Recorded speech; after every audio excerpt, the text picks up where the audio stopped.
कि अगर आप लिखोगे most corrupted officer in India 400-500 लोगों की लिस्ट आ जाएगी। अगर आप लिखोगे कि मोस्ट ईमानदार ऑफिसर इन इंडिया 4-5 नाम भी नहीं आ रहे उसमें, क्योंकि आप एक मिडिल क्लास फैमिली से आते हैं और मैं भी एक मिडिल क्लास फैमिली से आता हूँ। वहाँ पे सिर्फ यही बोला जाता है कि सरकारी नौकरी कर लो और तुम्हारी लाइफ सेट हो जाएगी। और आज भी मेरी मदर मुझे ये बोलती है कि यार नौकरी तो नहीं है ना सरकारी। हमें अमीर के घर में एक बच्चा पैदा होता है, वो अमीरी अमीरी देखते हैं, तो क्या उनके भी स्ट्रगल सेम होते हैं? बिल्कुल नहीं। बहुत सड़क किनारे बच्चे रहते हैं ना तंबू लगा के, with all the respect in regard to those people, उनकी इम्यूनिटी बहुत अच्छी होती है। जनवरी की सर्दी में वो नंगा घूमेगा, उसको कोई सर्दी नहीं लगेगी। और अमीर का पैम्पर्ड बच्चा ब्लैंकेट के अंदर उसको जुकाम हो जाता है। गांधी के बारे में बात वही करते हैं जिन्होंने गांधी को पढ़ा ही नहीं है। सबसे मुश्किल काम है पढ़ना, सबसे आसान काम है ओपिनियन बनाना। व्हाट्सएप यूनिवर्सिटी जिंदाबाद है ही, एक झूठ को 100 बार बोलो वो सच हो जाता है। रेट रेस है। अरे महाभयंकर है, कमाल है। ज्यादा तो ऊपर ही हो गया। हर आदमी को नंबर 1 बनना है, नंबर 2 बनना है, नंबर 3 बन रहे हैं। अपन तो देश को सुधारने ही निकले कि बातों से ही सुधर जाए। नहीं देश सुधार, बातों से ही चीजें चेंज हो जाए। बहुत मुश्किल है, बहुत ही कठिन कार्य है। कठिन कार्य है। रामकृष्ण नहीं सुधार सके, कहाँ सुधारेंगे? कृष्ण के होते हुए महाभारत होगी। कृष्ण सुधारने निकला था, दुर्योधन को बोला मान जा भाई, तो मान जा, 5 गांव तो मांग रहे हैं। कहाँ सुधरा वो? दे दो। देखो, मैं डायरेक्ट सेलिंग में 2001 में आया सर। और मैं बड़ा फॉर्चुनेट हूँ कि मैं इस इंडस्ट्री का हिस्सा हूँ। 20,000 25,000 लोग रोज आते होंगे मुंबई बीटी स्टेशन शाहरुख खान बनने के लिए, सब बन गए। अब इंडस्ट्री खराब है। वो डायरेक्ट सेलिंग मार्केटिंग को सबसे ज्यादा क्रिटिसाइज किया जाता है, नहीं यार इसमें तो नहीं जाना है। वहाँ गरीब आदमी जुड़ा हुआ है और उसका कोई आवाज उठाने वाला है नहीं ना बेचारे के लिए। वहाँ एक गरीब middle class, lower middle class का आदमी अपने सपने पूरे करने उतरा है, इसलिए दबाया जा रहा है ना। अमीर लोग कर रहे होते, आपकी हिम्मत थी उनके खिलाफ एक लाइन बोलने की, साला ठोक देते कोर्ट में। कितना पैसा ऑफर करते थे सर बैटिंग पर? कितना मतलब फ्लैट ऑफर हुआ, एक स्टोरी लगाने के 25-25 लाख रुपए ऑफर हुए। एक स्टोरी लगाने के 25 लाख रुपए बैटिंग है। Chauffeurs car, fat cigar, tailor suits. Are you an MLM Millionaire?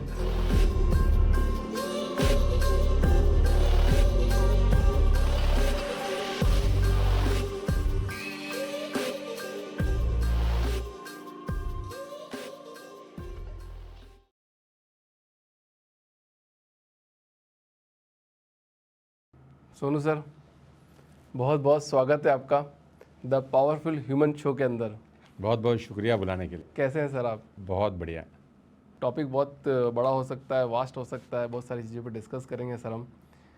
Come timing में बहुत सारा निचोड़ आपसे ले लेंगे आज, आपकी पूरी लाइफ की लर्निंग ले लेंगे, सब कुछ ले लेंगे। इस पॉडकास्ट की शुरुआत करने से पहले एक सिंपल सी चीज़ शेयर करना चाहता हूँ कि कोई भी युद्ध, कोई भी परिस्थिति, कोई भी युद्ध सबसे पहले अपने से होता है, बाद में परिस्थितियों से होता है। अगर कोई अपने आप से जीत गया तो शायद वो पूरी दुनिया से जीत सकता है। ये बात कितनी ट्रू है सर, वो आपसे बेहतर कोई नहीं बता सकता। 100% ट्रू है। आपने ये युद्ध कैसे जीता सर? क्योंकि आप एक मिडिल क्लास फैमिली से आते हैं और मैं भी एक मिडिल क्लास फैमिली से आता हूँ। वहाँ पे सिर्फ यही बोला जाता है कि सरकारी नौकरी कर लो और तुम्हारी लाइफ सेट हो जाएगी। और आज भी मेरी मदर मुझे ये बोलती है कि यार नौकरी तो नहीं है ना सरकारी। देखो क्या होता है कि आपकी जो पारिवारिक परिस्थितियां हैं ना, उससे बढ़कर मोटिवेशन इस दुनिया में कुछ नहीं होता, किसी के लिए नहीं होता। और अगर आपकी पारिवारिक परिस्थितियां आपको मोटिवेट नहीं कर सकती तो दुनिया में कोई आपको मोटिवेट नहीं कर सकता, ऐसा मुझे लगता है। और मुझे जब मैं नया नया सेल्स में गया ना 2001 में, तो मैं बहुत लोगों को ये बोलते सुनता था स्टेज पर कि मैंने अपना करियर ज़ीरो से शुरू किया है और मैं यहाँ तक पहुँच गया। ऐसा ऐसा हम सुनते थे, कोई बोलता था कि मैं पहले कुछ ही नहीं था और आज मैं यहाँ तक पहुँच गया। ऐसे बहुत लोग हमने सुना जो ऐसा ऐसा बोलते थे। तो मुझे ये लगता था कि अगर ये लोग जीरो से शुरू होकर कहीं तक पहुँच सकते हैं तो हम भी जीरो से शुरू होकर कहीं तो पहुँच जाएंगे। करेक्ट। अगर ये सच बोल रहे हैं तो अगर ये इनकी बातों में ज़रा सी सच्चाई है कि ये कुछ नहीं थे और एक दिन ये यहाँ पहुँच गए, तो फिर मैं भी पहुँच सकता हूँ। और ये बात बहुत जल्दी समझ में आ गई कि परिवार के अंदर कोई एक व्यक्ति ऐसा ज़रूर होता है जिसको कुर्बान करना पड़ता है अपने आप को, सो दैट बाकी परिवार मौज ले सके। किसी एक को जलना पड़ता है। तो मुझे शुरू में ये समझ में आया कि वो जलने वाला व्यक्ति मुझे बनना पड़ेगा, कि कोई एक जलेगा तो घर में रोशनी होगी। तो मैं किसी और की तरफ नहीं देखता, वो मैं खुद को सोचता हूँ कि यार मैं ही क्यों ना करूँ। तो 2001 की शुरुआत थी ये। तो हमने मार्केट में अपने आप को ये सोचकर ही उतारा कि जलना पड़ेगा ताकि सब लोग रोशन हो सकें। और परिवार की परिस्थितियाँ कुछ ऐसी थी कि we don't have any second options, दूसरा ऑप्शन ही नहीं था। हम कोई उस ज़माने के अंदर मैं कोई 3 लाख रुपए के कर्ज़ में था तो मुझे पता था ये डू और डाई सिचुएशन है। अगर कुछ नहीं करेंगे तो मकान बिक जाएगा, जो कि मैं बिल्कुल भी नहीं चाहता था। वो पेरेंटल हाउस से एक लगाव होता है सबको, हमारा भी था, बचपन वहाँ हुआ, बड़े हुए, स्कूल कॉलेज देखा, सब देखा, तो है ना, बेगर्स आर नॉट चूजर्स, तो करना ही था अपने को। और वो घर की परिस्थितियाँ आपको सबसे बड़ा मोटिवेशन देती हैं। अगर आपको वो परिस्थितियाँ मोटिवेट नहीं कर रही तो कुछ और स्टोरीज़, कोई आदमी आपको मोटिवेट कभी करता नहीं। नहीं बट सर ये सिचुएशन तो बहुत लोगों के साथ होती है इंडिया में, मतलब ऑलमोस्ट हर तीसरे आदमी के साथ सेम सिचुएशन होती हर दूसरे हर किसी के साथ भी हो सकती है, है। सेम सिचुएशन होती है, बट स्टिल फिर मतलब क्या देखो, माइंडसेट होता है निकलने के लिए वहाँ माइंडसेट से? ये है ना कि एक आदमी के 2 बेटे थे, हाँ। ठीक है। अब वो आदमी था शराबी, एक बाप शराबी था, उसके 2 बेटे थे। और एक आदमी ने अपने बाप से ये सीखा कि शराब पीनी चाहिए, तो पीने लग गया। और दूसरा बेटे ने उसी बाप से सोचा कि शराब तो बिल्कुल नहीं पीनी चाहिए कि अगर शराब पी के ऐसा आदमी होता है तो मैं तो कभी नहीं पीऊँगा। तो एक ही सिचुएशन दोनों लोगों के पास थी, लेकिन दोनों लोगों के थॉट प्रोसेस ने अलग अलग तरीके से उसको डिज़ाइन किया। एक ने सोचा कि नहीं यार, बाप पीता तो मुझे भी पीनी है, और दूसरे ने कहा कि यार ऐसा तो कभी नहीं करना। तो सेम सिचुएशन पे 2 लोग अलग अलग रिएक्ट करते हैं। तो ऐसा नहीं है कि सिचुएशन सबके साथ एक जैसी होगी तो सब लोग एक जैसा रिएक्ट करेंगे। तो सिचुएशन सबके साथ एक जैसी ही होती है, लेकिन सबका रिएक्शन ऑल टुगेदर अलग होता है, इसलिए सबकी डेस्टिनी ऑल टुगेदर अलग होती है। सर आपने तो दोनों फेज देखे हैं, एक तो गरीबी वाला फेज भी देखा है, अमीरी वाला फेज भी देख लिया। नहीं, अमीरी वाला तो अभी नहीं देखा है अभी थोड़ा थोड़ा देखना शुरू किया। तो सर जब एक अमीर के घर में एक बच्चा पैदा होता है, वो अमीरी अमीरी देखते हैं, तो क्या उनके भी स्ट्रगल सेम होते हैं? बिल्कुल नहीं, या फिर बिल्कुल नहीं, गरीबों के स्ट्रगल अलग होते हैं? बहुत अलग होते हैं, बहुत अलग होते हैं। किस तरह के स्ट्रगल होते हैं उनके? क्योंकि ये कहानी तो सुनने को मिलती नहीं, कभी कोई अमीर एक पॉडकास्ट में आके बोलता नहीं कि हमने ऐसी ऐसी परिस्थितियों से ऐसी ऐसी चीज़ निकाली। तो अगर आप 1-2 स्टोरी अगर शेयर कर दें इसमें। नहीं, अमीरों के स्ट्रगल कहाँ होते हैं। अब मेरी बेटी है, मान लेते कॉलेज जाती है वो, ठीक है, क्या स्ट्रगल देखा है उसने? कुछ नहीं। खैर वो प्रिविलेज भी है, हर आदमी अपना कर्म और अपनी किस्मत और भाग्य साथ लेकर आता है, नसीब उसका अपना है, और सबके अपने नसीब होते हैं। तो ऐसा कोई स्ट्रगल उसने अब तक तो नहीं देखा, भगवान ना करे आगे उसको देखने को मिले, लेकिन अभी तक उसने ऐसा कोई स्ट्रगल नहीं देखा। हम लोगों को टाइम में तो 20-20 रुपये, 50-50 रुपये के लिए घर में झगड़ा हो जाता था। आज की डेट में तो ऐसा कुछ है ही नहीं। आज की डेट में उनको सब कुछ ऐप पे अवेलेबल है, वो एंटर मारते हैं, बैंक में पैसा है, घर में सामान पहुंच जाता है, तो वो स्ट्रगल नहीं है। लेकिन इसका नुकसान है, फ़ायदा नहीं है। क्या नुकसान है सर? बहुत बड़ा नुकसान है इसका। सबसे बड़ा नुकसान ये है कि उनको रिजेक्शन जो होते हैं, जो उनको ना सुनने की आदत है ना, वो मिलती ही नहीं है बचपन से। हर चीज़ के लिए तो हाँ हो जाती है, और लाइफ में ऐसा नहीं होता है। लेकिन जब मार्केट में लॉन्च होंगे ना, तो 90% ना सुनने को मिलेगी, तो वो सिचुएशंस को टैकल नहीं कर पाएंगे, ऐसा मुझे लगता है। मुझे लगता है कि जो गरीब आदमी होता है ना, उसकी इम्यूनिटी बहुत अच्छी होती है, बहुत अच्छी होती है उसकी इम्यूनिटी। मैं बार बार बोलता हूँ, मैं बहुत पॉडकास्ट में बोला हूँ कि वो जो सड़क किनारे बच्चे रहते हैं ना तंबू लगा के, with all the respect in regard to those people, उनकी इम्यूनिटी बहुत अच्छी होती है। जनवरी की सर्दी में वो नंगा घूमेगा, उसको कोई सर्दी नहीं लगेगी। और अमीर का पैम्पर्ड बच्चा ब्लैंकेट के अंदर, उसको ज़ुकाम हो जाता है, इम्यूनिटी बहुत ख़राब होती है। तो गरीबों की इम्यूनिटी बड़ी अच्छी होती है। और गरीब, दूसरी बात बड़ी अच्छी है गरीबों के साथ, जुगाड़ी बहुत हो जाते हैं वो उनको जुगाड़ करने ज़रूर आ जाते हैं कि मैं कैसे निकलूँगा यहाँ सिचुएशन से। करेक्ट। क्योंकि हर दिन तो उनके लिए जंग है, हर दिन तो उनके लिए लड़ाई है, कैसे भी करके उस लड़ाई से बाहर जाना है, तो दिमाग काम करना शुरू करता है। अमीरों के साथ ऐसा नहीं है, हर दिन लड़ाई नहीं है, हर दिन जंग नहीं है, हर दिन जुगाड़ नहीं लगाने, जो चाहा मिला, जो मांगा मिल गया। तो दिमाग काम कहाँ करता है? दिमाग तो काम करता है गरीबी का। वो किस्त वालों के लिए फ़ोन आ रहा है, कैसे टरकाना है उसको, कैसे जुगाड़ करना है कि भाग जाऊँ, पकड़ ना पाए, दिन रात संघर्ष करना है उसको। उसका दिमाग बहुत काम करता है। अमीरी में ये नुकसान है, गरीबी का ये फ़ायदा है कि गरीबी जुगाड़ी बनाती है आदमी को, बहुत जुगाड़ी बना देती है। अच्छा, अमिताभ बच्चन से भी एक सवाल पूछा गया था कि आपकी सक्सेस का राज क्या है, तो उन्होंने एक ही आंसर में बोला, भाग्य। क्या 50 की एज तक आते आते ये पता लगने लग जाता है कि जो भी हम कर रहे थे वो हम नहीं कर रहे थे और हमसे करवाया जा रहा था, तो डेस्टिनी हमारी तय थी और हमको यहाँ तक लाना ही था? देखो, लोग हम्बल हो जाते हैं पैसा कमाने के बाद ना, वो अपनी मेहनत को क्रेडिट नहीं देना चाहते हैं। ये सब झूठ है। नहीं, मैं इसको खारिज नहीं कर रहा हूँ। हाँ। मैं उस पर भी आ रहा हूँ। अच्छा। लेकिन आपने देखा होगा कि बहुत सारे लोग ना हम्बली बोलते हैं यार कि भाई ईश्वर की बड़ी कृपा हुई हम पे, हम यहाँ तक पहुँच गए। तो ईश्वर की कृपा सब पे होती है, ईश्वर भेदभाव थोड़ी करते हैं। बिल्कुल नहीं करेंगे, सही है ना, ईश्वर के लिए सब समान है, सब बराबर हैं। लेकिन ईश्वर मदद उन्हीं की करते हैं जो अपनी मदद खुद करते हैं। तो वो ठीक है, वो भाग्य वाला जो कहानी है ना, वो ठीक है, मान लेता हूँ, लेकिन वो सभी के साथ है।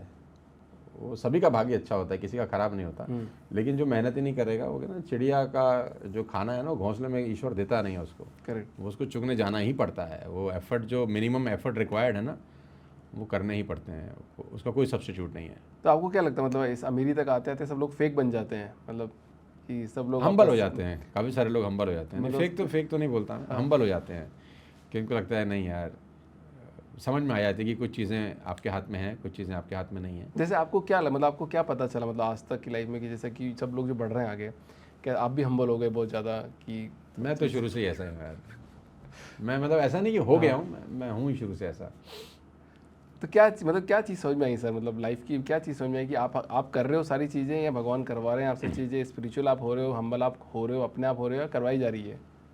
उसका हाथ है यार, इसमें तो कोई शक नहीं है, उसका हाथ है। मैं अभी किसी को बात बता रहा था कि महाभारत के युद्ध में धृतराष्ट्र के बाद एक ज्योतिषी था, तो धृतराष्ट्र ने उस ज्योतिषी से पूछना चाहा कि भाई इस युद्ध का फैसला क्या होगा। बड़ी क्यूरियोसिटी थी, बहुत बड़ा महाभारत का युद्ध हो रहा है, दो सेनाएं आमने सामने हैं। करेक्ट। तो धृतराष्ट्र ने उस जाट ज्योतिषी को बुलाया कि आप हमें बताएं कि भैया क्या होने वाला। तो ज्योतिषी ने कहा कि फलां तारीख को मुहूर्त है, मैं उसी दिन किताब देखूंगा और आपको सटीक बता दूंगा कि इस युद्ध का परिणाम क्या होगा। तो वो फलां मुहूर्त पे ज्योतिषी के पास धृतराष्ट्र गए, गांधारी गई, विदुर गए, और भी जो उनके नियर एंड डियर दे सब गए। तो राइट समय के अंदर ज्योतिषी ने अपना किताब खोला और अपना गणित लगाया, और गणित लगाने के बाद, पूरा दिमाग लगाने के बाद ज्योतिषी ने बोला 100% इस युद्ध में दुर्योधन राजा होंगे। ठीक है। इस युद्ध के राजा 100% दुर्योधन होंगे, ये जीत निश्चित है, कौरव जीतेंगे, पांडव बुरी तरह से हार जाएंगे। अब ऐसा सुनने के बाद धृतराष्ट्र को लगा कि भाई ये तो विन विन सिचुएशन है इतना। और वो ज्योतिषी ऐसा था जिसकी बात आज तक कोई गलत साबित नहीं हुई थी। पहले राजा महाराजाओं के पास रहते थे इस तरह के ज्योतिषी, और युद्ध शुरू हो गया और 5-6 दिन 7 दिन जैसे युद्ध बीता तो खेल तो पलटना शुरू हो गया। तो धृतराष्ट्र ने ज्योतिषी को बुलाया, धृतराष्ट्र ने कहा बुलाओ भाई उस ज्योतिषी को बुलाओ। ज्योतिषी को बोला कि महाराज आपको मालूम है क्या हो रहा है? ज्योतिषी ने बोला जी मुझे पता है क्या हो रहा है। बोला आपकी ज्योतिष विद्या कहाँ चली गई, आप तो कुछ और बोल रहे थे, ये तो दिख नहीं रहा ऐसा कुछ हो रहा है। तो उसने फिर किताब खोली, उसने कहा मैं पूरी अपनी विद्या को नतमस्तक होते हुए बोल रहा हूँ कि मेरी विद्या ये कहती है कि दुर्योधन ही राजा होना चाहिए। लेकिन उसने बोला ऐसा हो क्यों रहा है? बोला कोई वहां पर ऐसा है जो नक्षत्रों की दिशा बदल रहा है, कोई वहां ऐसा है जो खेल रहा है, कोई वहां ऐसा है जो समय से परे है, कोई है ऐसा उनके साथ खड़ा हुआ जो सब बदल देगा। मेरी विद्या कहती है दुर्योधन को राजा होना चाहिए, लेकिन एक वहां पे कोई ऐसा है जो खेल से परे है, नक्षत्रों से ऊपर है, मैं नहीं जानता वो कौन है, लेकिन कोई वहां पर है, जरूर है वहां पे। तो आखिरी में जब तक वो आपके साथ नहीं है ना, बड़े बड़े परास्त हो गए, द्रोणाचार्य, भीष्म, अश्वत्थामा, कृपाचार्य, एक ऐसा आदमी पूरी सेनाओं के लिए अकेले ही भारी था। किसी मैथमेटिकल सिचुएशन के अंदर कौरव नहीं हार सकते थे, कर्ण, लेकिन आखिरी में हारे। उसका एक ही रीज़न था कि आपके साथ वो खड़ा था। यहाँ पर फिर मालूम चलता है कि नहीं यार, कैपेबिलिटीज़ नहीं जीतती, ईश्वर का आशीर्वाद जब तक ना हो आपके साथ, उसकी कृपा आपके साथ ना हो। हमसे ज़्यादा मेहनती लोग सड़क पे धक्का खा रहे हैं, सोनू शर्मा से 10 गुना ज़्यादा मेहनती लोग हैं, 10 गुना ज़्यादा टैलेंटेड लोग हैं, एक्सपीरियंस मुझसे ज़्यादा होगा, लेकिन जो इसने हमको दिया है वो अच्छे लोगों के नसीब में नहीं है। ना तो वो कैपेबिलिटी का रोल है, होगा लेकिन बहुत कम होगा, ये सिर्फ है उसकी कृपा हो जाती है। और ये क्यों होती है? पिता माँ बाप के पुण्य कर्म होते हैं कि फसल किसी और ने पैदा की होती है, काट कोई और आता है। माँ बाप के कर्मों का फल बच्चों को भोगना पड़ता है, चाहे वो अच्छे हों चाहे वो ख़राब हों। तो हमको ऐसा लगता है 101% भोगना पड़ता है। हमारे माँ बाप ने अच्छे कर्म किए होंगे जिसका फल हमको भगवान दे रहा है। तो आखिरी में मेरे को ये समझ में आया, शानदार बात है सर, कि सारी चीज़ें अपनी जगह हैं, लेकिन उसकी कृपा के बिना बात बनती नहीं है यार। जितना मर्जी आदमी उछल ले, कूद ले, कुछ भी कर ले, और इसमें एक बात और ऐड कर देता हूँ, उसकी कृपा के बिना पैसा तो फिर भी आ जाएगा, इज्जत नहीं मिलेगी। Point to be noted me Lord. पैसा तो इस दुनिया में पता नहीं कितने लोगों के पास है, इज्जत 2 कौड़ी की नहीं है उनकी। सही कह रहे हो सर, एग्रीड। उसकी कृपा के बिना पैसा आ सकता है, लक्ष्मी तो प्रसन्न हो जाएंगी, सरस्वती नहीं होती प्रसन्न। उसकी कृपा है, ये पता कैसे चलेगा? उसकी कृपा ये पता ऐसे चलता है कि आपका इज्जत होता है बाज़ार में, लोग आपके सामने प्रेम भाव में झुकते हैं, आपको संतों का दर्शन होता है, आप मंदिर जा पाते हैं, मंदिर से कुछ ब्लेसिंग लेकर आ पाते हैं, आपके घर में कोई संत समाज आता है, आप इस तरह की बातें करना शुरू कर देते हैं, स्पिरिचुअल होना शुरू कर देते हैं। ये प्रूफ है कि उसकी कृपा आप पे है। हो सकता है पैसे ना हो, लेकिन इज्जत होगी। लेकिन पैसे हैं और इज्जत नहीं है तो कृपा नहीं है, ऐसा मुझे लगता है। ये तो मतलब 100% की बात हो गई सर, एकदम 100% ट्रू। मैं भी इतने लोगों से मिल रहा हूँ, बात कर रहा हूँ, पॉडकास्ट कर रहा हूँ, और बात एंड में आके यहीं ख़त्म हो रही है कि जो होगा वो उन्हीं की कृपा से होगा। तो एक बात बताइए सर, जैसे मान लो गीता भी हम पढ़ते हैं जब, ठीक है, तो जब पढ़ते हैं, बिल्कुल पढ़ते हैं सर। जैसे मैंने सुना घर में रखी रहती है, पढ़ते कम है लोग आजकल। हाँ, मैं उसी टॉपिक पे आ रहा हूँ। लाल रंग के कपड़े में लपेटी रहती है।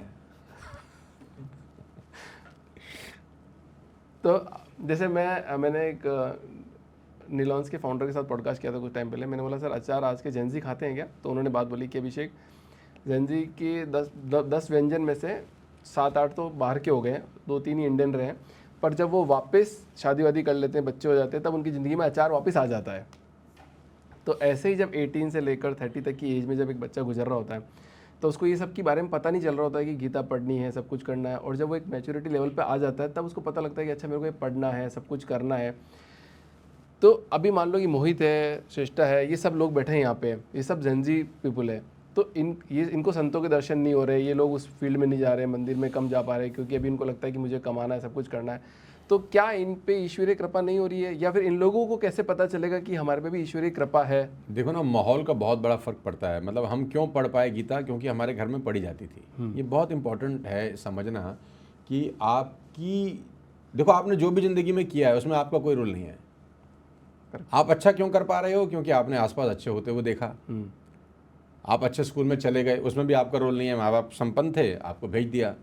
आप गीता क्यों कर पा रहे हो? क्योंकि आपने पिताजी को पढ़ते हुए देखा, माताजी को पढ़ते हुए देखा, आपकी बड़ी बहन पढ़ रही हैं या आपकी सिस्टर पढ़ रही हैं, तो आपने माहौल देखा और उसकी वजह से आप वैसे बन गए। तो उसमें भी आपका कोई रोल नहीं है। तो एक्चुअली आप जो भी प्रोडक्ट हो, आपका कोई रोल नहीं है। आप इन्वायरमेंटल प्रोडक्ट हो। आपके इन्वायरमेंट में जैसा होता है आप पे उसका प्रभाव पड़ना शुरू हो जाता है ऑटोमेटिकली। तो और ये जो कहानी है ना, घर परिवार से ही शुरू होती है।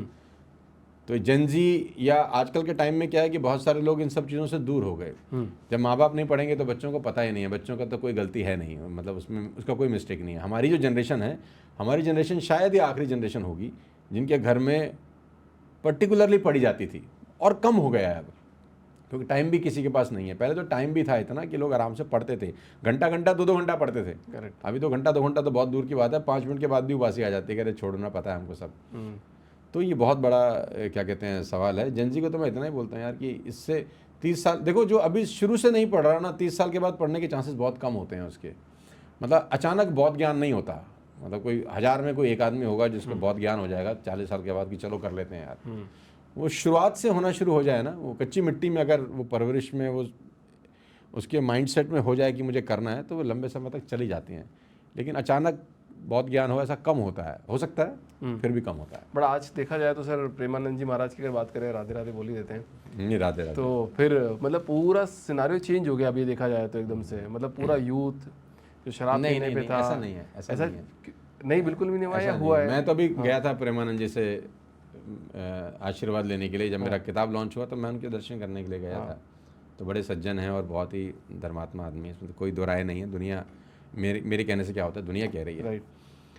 बात क्या है ना दोस्त, बात इम्प्लीमेंटेशन में आके ना अटक जाती है।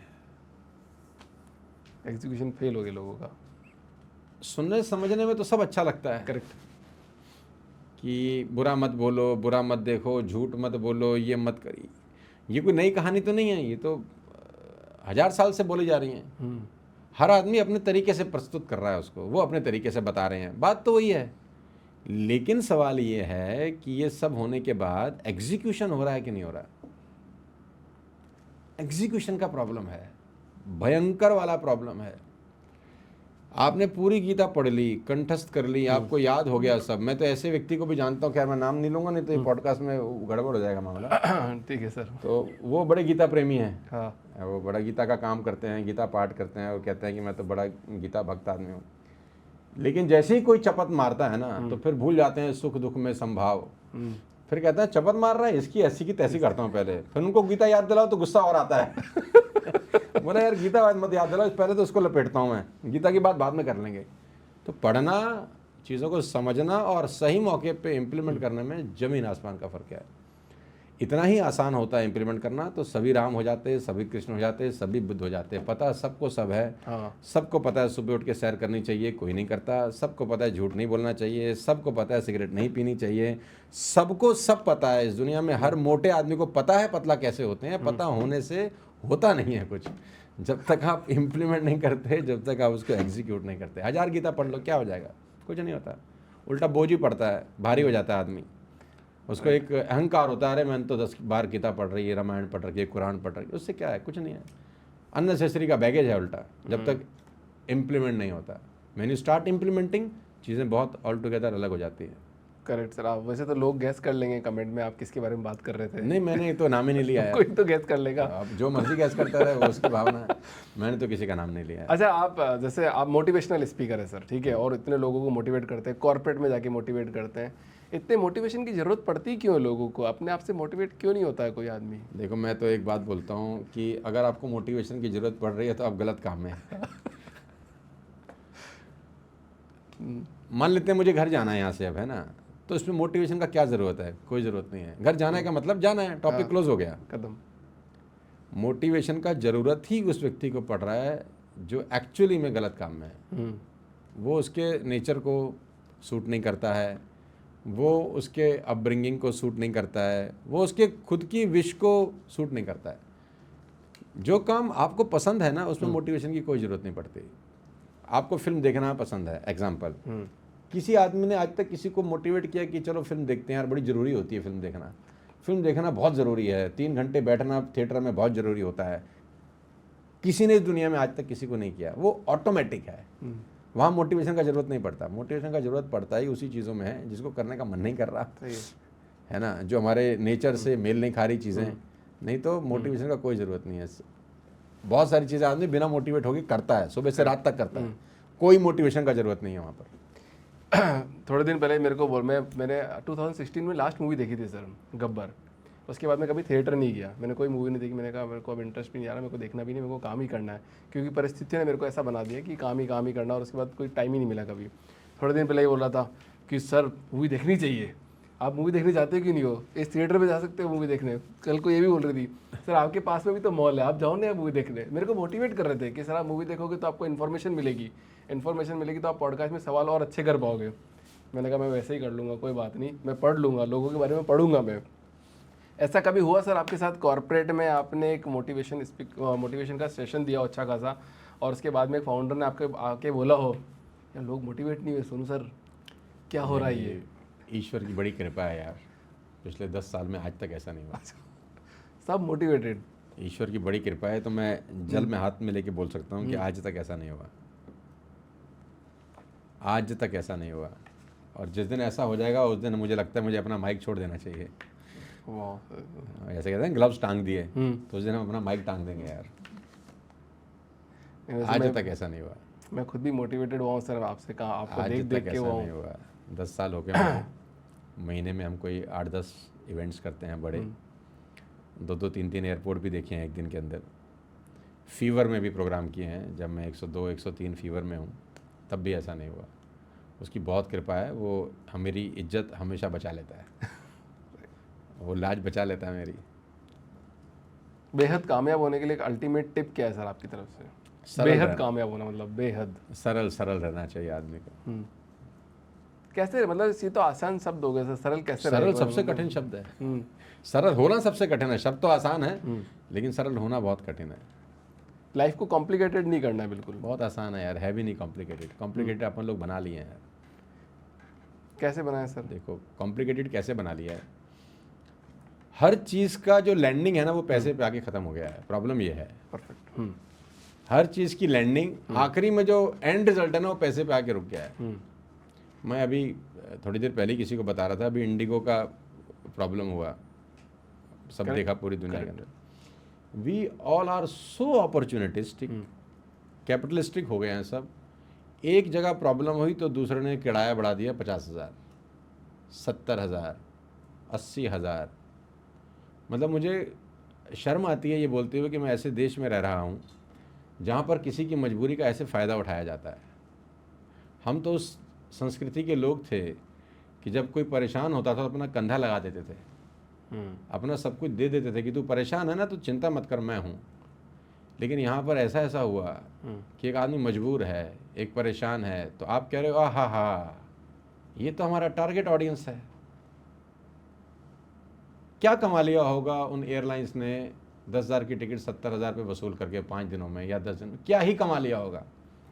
50 करोड़, 100 करोड़, 200 करोड़, 500 करोड़, बस यही इतनी एपेटाइट थी। इसमें दिखा दिया कि हमारी एक्चुअली जो थॉट प्रोसेस है ना वो आपकी सेवा, आपकी सर्विस नहीं है। हमारा थॉट प्रोसेस सिर्फ पैसा बनाना है, और चाहे वो पैसा आपके इमोशंस को रौंद कर ही क्यों ना कमाया जाए। सब ने देखा ना अभी, राइट। तो मुझे बहुत बुरा लगा। एक व्यक्ति अपने पिता की अस्थियां प्रवाहित करने जा रहा है ना, वो मजबूर है बेचारा, परेशान है, और आप ऐसे मूवमेंट का फ़ायदा उठा रहे हैं। तो गिद्ध होते हैं ना जो इंतज़ार करते हैं कि कोई मर जाए तो हम उसकी लाश में से कुछ बोटी निकाल के खा जाएं। ये तो वो कहानी है। वो बाप की अस्थियां उसके हाथ में है, और आप उसको बोल रहे हो 70,000 रुपये दोगे ना तो तू परवाह कर सकता है। ऐसे टाइम पे तो फ्री कर देना चाहिए था भाई, तू एग्ज़ाम देने जा रहा है, तू पेपर देने जा रहा है, तेरे के साथ परेशानी है, हम तेरे साथ कंधे से कंधा मिलाकर खड़े हैं। तो दुख होता है इस बात पे। हम लोगों का आखिरी लैंडिंग चीज़ पैसा ही हो गया है। पैसा कमाओ, कौन मना करता है? मैं तो नहीं कहता कि पैसा मत कमाओ, लेकिन इस तरीके से कमाओगे, यही काम रह गया करने के लिए कि कोई मजबूर है तो जितना मर्जी फ़ायदा उठा लो। प्रॉब्लम हमारे एजुकेशन सिस्टम का है मेरे दोस्त। ये बचपन से लेकर स्कूल से लेकर कॉलेज तक सिखाया ही नहीं जाता कि अल्टीमेट गोल पैसा कमाना नहीं होना चाहिए। होना चाहिए, लेकिन अल्टीमेट गोल, आखिरी लैंडिंग पैसा नहीं है। हर प्रोफेशन में हो गए हैं ऐसे लोग, ऐसा नहीं कि खाली इस प्रोफेशन में। आप डॉक्टर के पास चले जाएं, आपको सेफ फील नहीं होता। हाँ, सब डॉक्टर ऐसे नहीं हैं, है ना, लेकिन आप भी जानते हैं मैं क्या बोल रहा हूँ। बिल्कुल सर। आप हॉस्पिटल में जाएं, आप डर डर के जाते हैं, यार स्टंटिंग गलत तो नहीं कर देगा, अरे भाई ज़बरदस्ती तो क्या बोलते हैं हमारी बाईपास नहीं हो जाएगी, आप डरते हैं। आप वकील के पास जाएं, आप डरते हैं। पुलिस से बात करने में आप डरते हैं। आप किसी भी फील्ड में जा रहे हैं, आपको डर लग रहा है कि भाई ये नुकसान तो नहीं कर देगा, क्योंकि उसका अल्टीमेट गोल क्या है? पैसा। पैसा बनाना। भाई मैं तो बहुत हैरान हूँ कि यार ये क्या ही हो रहा है यार देश में। तो मेरा ऐसा मानना है कि कुछ चीज़ें ऐसी हैं जहाँ पर पैसा अल्टीमेट गोल नहीं हो सकता। वो सर्विस के विषय हैं, एजुकेशन सर्विस का विषय है, हेल्थ सर्विस का विषय है। यहाँ पर पैसा नहीं कमाना चाहिए आपको। पैसा कमाना है, धंधा कर लो। कौन मना कर रहा है? 10 रुपये का प्रोडक्ट बनाओ, 1000 में बेचो, लगाओ अपनी एक्सपर्टीज, सेलिंग स्किल्स, जो कर सकते हो करो। कौन मना कर रहा है? करना ही धंधा आए हो ना। लेकिन आप हॉस्पिटल में बैठ के धंधा नहीं कर सकते, आप एजुकेशन में धंधा नहीं कर सकते। अब वो जो फोर्स का आदमी खड़ा है ना वहाँ, क्या बोलते हैं, बंदूक हाथ में लेके सरहद के ऊपर, अगर वो पैसा कमाने पे आ गया तो भेजेगा लोगों को थोड़े अंदर। तो क्या करेंगे फिर आप? वो कॉम्प्रोमाइज़ कर गया अपनी ड्यूटी से तो नहीं कर रहा ना वो। इसीलिए आप और हम पॉडकास्ट कर रहे हैं, ऐसे चल रहा है। कुछ प्रोफेशन ऐसे हैं जो डिमांड करते हैं आपसे कि आप कुछ अलग करके दिखाएंगे। ये वो प्रोफेशन है जहाँ पर पैसा नहीं होना चाहिए। हेल्थ हो गया, एजुकेशन हो गया। पैसा कमाने के लिए तो बहुत सारी चीज़ें हैं। कौन मना कर रहा है? करो, ट्यूब बेचो, लाइट बेचो, ये बेचो, ग्लास बेचो, मोबाइल बेचो, बनाओ पैसा। लेकिन हेल्थ में बनाओगे? मेरा कहने का, मैं वापस आता हूँ मुद्दे पे, लंबा हो गया। अल्टीमेट गोल पैसा बनाना हो गया है। अल्टीमेट गोल जब तक पैसा बनाना रहेगा, ज़िंदगी में सब बवाल बवंडर मचते ही रहेंगे। Correct sir. सिक्योरिटी की बात कर रहे थे आपने अभी थोड़ी सी बोली कि सरहदों पे तो आपको पता है 2 लाख सिक्योरिटी फोर्सेज है लगभग। पर इंडिया के अंदर कितने सिक्योरिटी गार्ड आपको पता है? नहीं, I have no idea. 60 lakh से ज़्यादा लोग सिक्योरिटी गार्ड है इंडिया में। अच्छा। एग्जैक्ट नंबर से 60 लाख। 60 लाख सिक्योरिटी गार्ड से, मतलब लोगों को हर जगह डर लग रहा है। एक अपार्टमेंट में होता है, उसमें कम से कम 25 सिक्योरिटी गार्ड लगा रखे होते हैं, तो लोग पूछते हैं कि इतने सिक्योरिटी गार्ड की क्या ज़रूरत है अंदर। तो लोग डर रहे हैं, मतलब हर जगह से, जैसे आपने बोला डॉक्टर के पास जाने से डर रहे हैं, वहाँ डर रहे हैं, तो छोटी छोटी चीज़ों में भी डर रहे हैं लोग। एजुकेशन इसका सबसे फंडामेंटल प्रॉब्लम है कि फर्स्ट क्लास से लेकर 12th तक जब बच्चा कच्ची मिट्टी होता है, 12th से लेकर जब वो ग्रेजुएशन करता है 3 साल, तब भी कच्ची मिट्टी ही होता है। इस 15 साल उसके दिमाग में, उसकी वेन्स में ये इन्फ्यूज़ किया जाए कि सर्विस बहुत इंपॉर्टेंट है। ये चीज़, और ये तो कोई स्कूल कॉलेज पढ़ा ही नहीं रहा ना, ये तो पढ़ा ही नहीं रहा कि यार आपको किसी की मुसीबत में हेल्प कर देनी चाहिए।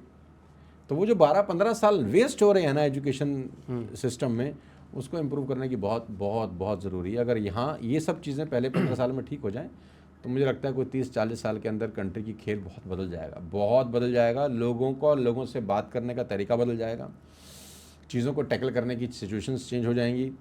पैसा will not be the last thing, और ये स्टार्ट होगा जब आप फर्स्ट क्लास में पढ़ते हैं वहीं से, और जब आप 12th पास करते हैं। ये 12 साल बड़े क्रूशियल हैं। यहाँ अगर आप सिर्फ पैसे की बात करोगे तो आखिरी में वो पैसे की ही बात करने वाला है। तो आजकल तो सर फाइनेंशियल, मतलब इतना बोला जाता है कि बच्चों को फाइनेंस की एजुकेशन आप शुरू से ही देने लग जाओ। माँ बाप अरे की मैं तो कह जिम्मेदारी रहा हूँ, रहेगी दो कि कौन मना कर रहा है? सरकार की जिम्मेदारी सर, किसका मैं कह मेन रहा हूँ इंपॉर्टेंट फाइनेंस रोल की है? एजुकेशन दो, हर चीज़ की एजुकेशन दो, लेकिन आखिरी में बोलो कि ये एंड लैंडिंग पेज ये नहीं है। सर्विस इंपॉर्टेंट है, ह्यूमैनिटी इंपॉर्टेंट है, रिलेशनशिप इंपॉर्टेंट है। ये बातें बहुत देर में समझ में आती हैं, लेकिन जब तक समझ में आती हैं समय निकल जाता है। अच्छा, आपको क्या लगा सर, क्यों नहीं हो रही है एजुकेशन सिस्टम में पॉलिसी चेंजेस, क्यों नहीं हो रही? मैं भी बहुत बात करता हूँ एजुकेशन पर, मैंने बहुत सारे पॉडकास्ट भी कर लिए, बहुत टॉपिक भी उठाया मैंने। विल नहीं है, खतरनाक तरीके से। विल नहीं है, विल। जहाँ विल होती है वहाँ सब चीज़ें होती हैं। विल नहीं है, सब पर्सनल सेंट्रिक हो गए हैं यार। मेरा घर, मेरे बच्चे, मेरा ऑफिस, मेरी माँ, मेरा बाप, बस वो एक छोटा सा उनका सर्कल है, दुनिया है, उससे बाहर सोच नहीं रहे। यहाँ पर लीडरशिप की ज़रूरत होती है। नेता अलग होता है, लीडर अलग होता है। तो यहाँ नेता तो बहुत हैं, लीडर बहुत कम है। आप किसी को लीडर मानते हो? एक भी आदमी का नाम ले सकते हो सर इस पॉडकास्ट में? हाँ, मैं तो बहुत सारे लोगों का नाम ले सकता हूँ। मुझे लगता है गांधी से बड़ा नेता, लीडर तो कोई इस दुनिया में हुआ नहीं। मेरे लिए तो वो आइडल हैं। उनसे बड़ा लीडर इस पूरी दुनिया में नहीं हुआ। मुझे लगता है कि अगले 100-200 साल में कोई संभावना भी मुझे नज़र आती है। लीडर पार एक्सीलेंस, क्या बात है यार, 1000 तारीफ कर सकते हो आप। अभी पुतिन आए ना, देखो कुछ दिन पहले, तो पुतिन कहाँ गए? राष्ट्रपति भवन, राजघाट। हाँ। आप उस आदमी की पावर समझते हो, जिस आदमी को गुजरे जमाना हो गया? कौन कह रहा है पुतिन को? वो तो नहीं कह रहा, आदमी जो गुजर गया है तो नहीं कह रहा ना कि आप आए हो, मेरे को माथा टेको, मैं बड़ा खुश हो जाऊंगा। वो तो नाराज भी नहीं होगा आपसे। लेकिन उस आदमी की ताकत देखो कि उसके मरने के इतने साल के बाद भी इतने बड़े लोग उसको नमन करने जाते हैं। तो क्या तो वो कैरेक्टर रहा होगा। यहाँ तो जिंदा लोगों को लोग नमस्ते नहीं कर रहे, जो जीवित है ना, आप और हम जैसे लोग। हमारा पड़ोसी राम राम नहीं करता, नमस्ते नहीं करता, क्योंकि हमने ऐसा कुछ किया ही नहीं शायद ज़िंदगी में। लेकिन जिस आदमी को गुजरे जमाना हो गया और उसको कोई लल्लू पल्लू लोग नमस्ते नहीं कर रहे। G20 में 20 राष्ट्राध्यक्ष आए, 20 टॉप हेड आए, और जाके उसकी समाधि में माथा टेक देते हैं नंगे पैर। ये उस आदमी की ताकत है। जिस आदमी को गुजरे ज़माना हो गया, तो उससे बड़ा नेता नहीं हुआ यार, उससे बड़ा नेता हो नहीं सकता। वो अकेला 100 सेनाओं पे भारी था। सर क्या खास है, गुस्से को पालना सीखा उन्होंने इस वजह से, मतलब गुस्सा नहीं करते थे इस वजह से? बहुत बड़ी खासियत थी उनकी। सबसे बड़ी खासियत ये थी कि उन्होंने अपने आप को लोगों से रिलेट करना सिखाया लोगों को। कैसे? कि ही वॉज बैरिस्टर, मतलब उस ज़माने में साउथ अफ्रीका में प्रैक्टिस करने वाला आदमी, फॉरेन करेंसी में कमाने वाला आदमी, जब इंडिया आया और उसको लगा कि मैं लोगों को तब तक नहीं इन्फ्लुएंस कर पाऊंगा जब तक लोगों को ये नहीं लगेगा कि हम जैसा है। हम जैसा कैसे लगेगा? अरे मैं तो पहन रहा हूँ सूट, मैं पहन रहा हूँ जूता, मेरे लोगों के पास तो कपड़े नहीं है। तो उसने तुरंत क्या काम किया? उसने बोला कि मैं उतने ही वस्त्र पहनूंगा जिससे इज्जत ढकी रहे बस। मेरे देश का आम आदमी भी इतना पहन रहा है तो मैं तो। लोगों को क्या पहला मैसेज गया? हमारे जैसा ही है यार। लोग कनेक्ट किए गांधी के साथ। आज की डेट में जो पॉलिटिशियन रहते हैं ना, वो जनता उनसे कनेक्ट ही नहीं करती। उनको लगता है कि नहीं यार, ये हमारी तरह नहीं है, ये इनके पे बहुत पैसे हैं यार, इन पे बड़ी पावर है यार, हमारे बच्चे वैसे नहीं बन पाएंगे कभी। उसकी क्वालिटी क्या थी, उसने सब छोड़ दिया, सो दैट लोग उससे जब तक कनेक्ट नहीं करेंगे तो वो अपनी बात समझाएगा कैसे, उनको कन्विंस कैसे करेगा, कम्युनिकेट कैसे करेगा। तो उसने सबसे पहला काम किया, उसने बोला कि भाई मैं तुम्हारे जैसा हूँ, जैसा तुम पहनोगे वैसा मैं पहनूंगा, जैसा तुम खाओगे वैसा मैं खाऊंगा। तो लोग उसको क्या दिक्कत है, बैरिस्टर आदमी था उस ज़माने में। आज की डेट में साला लोग बीकॉम करके तो चौधरी बने घूम रहे हैं और गांधी को गाली बक रहे हैं। उस ज़माने का बैरिस्टर आदमी, बताओ। ठीक, तो उसकी बहुत सारी काबिलियत हैं, उसकी बहुत सारी खूबियाँ हैं यार। और आखिरी में जब हम पार्टीशन से आज़ाद हो, उसने कोई पद नहीं लिया, कोई डेजिग्नेशन नहीं लिया, कोई कुछ नहीं लिया। वो हरिजन बस्ती में झाड़ू मार रहा था यार। नेहरू स्पीच दे रहे थे, वो हरिजन बस्ती में दंगे सॉल्व कर रहा है, वो झाड़ू मार रहा है। वो क्या क्या क्या बात करोगे आप। गांधी के बारे में बात वही करते हैं जिन्होंने गांधी को पढ़ा ही नहीं है। सबसे मुश्किल काम है पढ़ना, सबसे आसान काम है ओपिनियन बनाना। और व्हाट्सएप यूनिवर्सिटी जिंदाबाद है ही। एक झूठ को 100 बार बोलो वो सच हो जाता है। हम लोग दिमाग तो लगाते नहीं हैं, दिमाग लगाने के लिए दिमाग होना भी चाहिए। सोनू सर, सबसे बड़ा सवाल, और सदियों से चला आ रहा सवाल, सदियों से तो नहीं चला पर अभी रिसेंटली ज़्यादा हो गया कि सब लोग भाग रहे हैं, बस भाग रहे हैं, रेस में भाग रहे हैं। मैं भी भाग रहा था एक टाइम पे, फिर मैं थोड़ा शांत हो गया, मैंने कहा नहीं भागना नहीं है। कुछ चीज़ें समझ में आई तो रुक गया, बट स्टिल अभी सब लोग भाग रहे हैं कि भाई हमको एक ही रेस में भागना है, बट वाई का पता नहीं है कि क्यों भाग रहे हैं। तो वाई का आंसर कोई आदमी कैसे ढूंढे सर? भाग इसलिए रहे क्योंकि पड़ोसी भाग रहा है। हमको लग रहा है यार, वो था ना, क्या बोलते हैं, फोमो बोलते हैं, क्या बोलते हैं आजकल की? हाँ, फोमो बोलते हैं, फियर ऑफ मिसिंग आउट हो गए हम लोग। यार ये सब भाग रहे हैं यार, मैं पीछे ना रह जाऊं कहीं। है हाँ, वो रेड रेस तो है ही यार, कैसे इसको इग्नोर कर सकते हैं। चल रहा है वो तो, सिर्फ अमीरों में नहीं है, सब जगह ही है यार। अमीरों में भी रेट रेस है। अरे महाभयंकर है, कमाल है, सब ज़्यादा तो ऊपर ही होगी यार, है ना। हर आदमी को नंबर 1 बनना है, नंबर 2 बनना है, नंबर 3 बन रहा है। मूवीज़ में भी है, बॉलीवुड में भी है कि उसका कलेक्शन इतना हुआ तो मेरा इतना होना है। कंपैरिजन तो हर जगह है, कंपटीशन कंपैरिजन सब जगह ही है, पूरी दुनिया में है। हेल्दी नहीं है, बस दिक्कत ये है थोड़ा सा ना। तो कैसे होगा सर हेल्दी? क्यों होगा हेल्दी? मतलब क्यों करे कोई हेल्दी कंपटीशन? भगवान जाने यार कैसे होगा। जिस हिसाब से तो गंद मचा हुआ है, लगता तो बड़ा मुश्किल ही है। तो आप थोड़ा सा एक बताइए कि मतलब आज एक बच्चा, मतलब चलो अपन तो देश को सुधारने ही निकले हैं कि बातों से ही सुधर जाए। तो नहीं देश सुधार सकते भाई, कि बातों से ही चीज़ें चेंज हो जाए। बहुत मुश्किल है यार, बहुत ही कठिन कार्य है ये। कठिन कार्य है। रामकृष्ण नहीं सुधार सके, हम कहाँ सुधारेंगे। कृष्ण के होते हुए महाभारत होगी, कृष्ण सुधारने निकला था, दुर्योधन को बोला मान जा भाई, मान जा, 5 गांव तो मांग रहे हैं। कहाँ सुधरा वो? दे दो, नहीं सुधरा, कहाँ सुधरा। जिसके सामने साक्षात कृष्ण खड़े हों, जब वही नहीं सुधरा, हम और आप कौन से खेत की मूली हैं। देखो अर्जुन को भगवान कृष्ण ने रूप बाद में दिखाया, दुर्योधन को तो पहले दिखा दिया सभा में, पहले ही दिखा दिया था। वो लल्लू फिर भी नहीं सुधरा। उसको लगा कि मेरे को इल्यूजन हो रहा है कुछ करके। देखो ना, यहाँ भी ईश्वर की कृपा जब तक नहीं होती है ना, आदमी, ये उसकी कृपा, ये भी उसकी कृपा है, और ये भी उसका, यू नो, वो चाहता ही नहीं कि आप सुधरो। अगर वो चाहे तो आप सुधर जाओ 2 मिनट में। मुझे आप ये बताओ सर, अमीर लोग मानते हैं क्या ईश्वर की कृपा होती है या नहीं होती है? बिल्कुल, क्यों नहीं मानते हैं? मानते हैं लोग, बिल्कुल मानते हैं, क्यों नहीं मानते यार। इंडिया से थोड़ा सी बाहर चले जाते हैं अपन अगर देखें तो। सबके अपने अपने भगवान तो हैं ही ना यार। कोई जीसस क्राइस्ट को मान रहा है, कोई पैगंबर साहब को मान रहा है। सब ने अपने अपने स्पिरिचुअल गुरु तो रखे ही हुए हैं। मतलब आप यूएस में चले जाओ तो ऐसा थोड़ी ना कि वो भगवान को नहीं मान रहे, क्योंकि भगवान अलग हो सकते हैं, वो नाम कोई और दे रखा है उन लोगों ने, लेकिन मानते तो हैं ही। पाप पुण्य उनके हिसाब से अलग अलग है, लोगों के हिसाब से अलग, अपब्रिंगिंग अलग है, एनवायरनमेंट अलग है। तो आदमी जैसे अपब्रिंगिंग में बढ़ता है, पैदा होता है, बड़ा होता है, वैसा सोच बन जाता है। तो उसमें किसी आदमी की पर्सनल क्या गलती है। मैं तमिल परिवार में पैदा होता तो तमिल बोलता, पंजाबी परिवार में पैदा होता तो पंजाबी बोलता, फ्रेंच परिवार में पैदा होता तो फ्रेंच बोलता। तो जैसे अपब्रिंगिंग होती है वैसा प्रोडक्ट होता है। तो क्या अपन किसी को बताया नहीं आज इस पॉडकास्ट में वाई को कैसे ढूंढे? किस चीज़ का वाई पूछ रहे हो? कि भाई कि क्यों भाग रहे हैं हम लोग? ये तो सबसे खतरनाक सवाल है यार। क्यों का जवाब जिसको मिल जाएगा तो फिर तो खेल ही अलग हो जाएगा यार।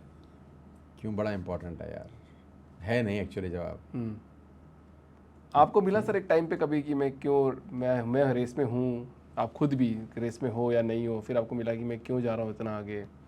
ऐसा मिला उस टाइम पे कुछ आपको? शुरुआत की तो सिचुएशन बहुत अलग थी यार अभिषेक। शुरुआत में तो कैसे भी करके डेप्ट उतारना था, जो कर्ज था वो किसी भी हालत में उतारना था। साम दाम दंड भेद था ना यार, कैसे भी करके कर्जा उतारना यार। उस वक्त तो आदमी सोचता ही नहीं है कुछ ज़्यादा, अच्छा बुरा जैसा भी है यार, इसको पहले इसको ख़त्म करना है यार।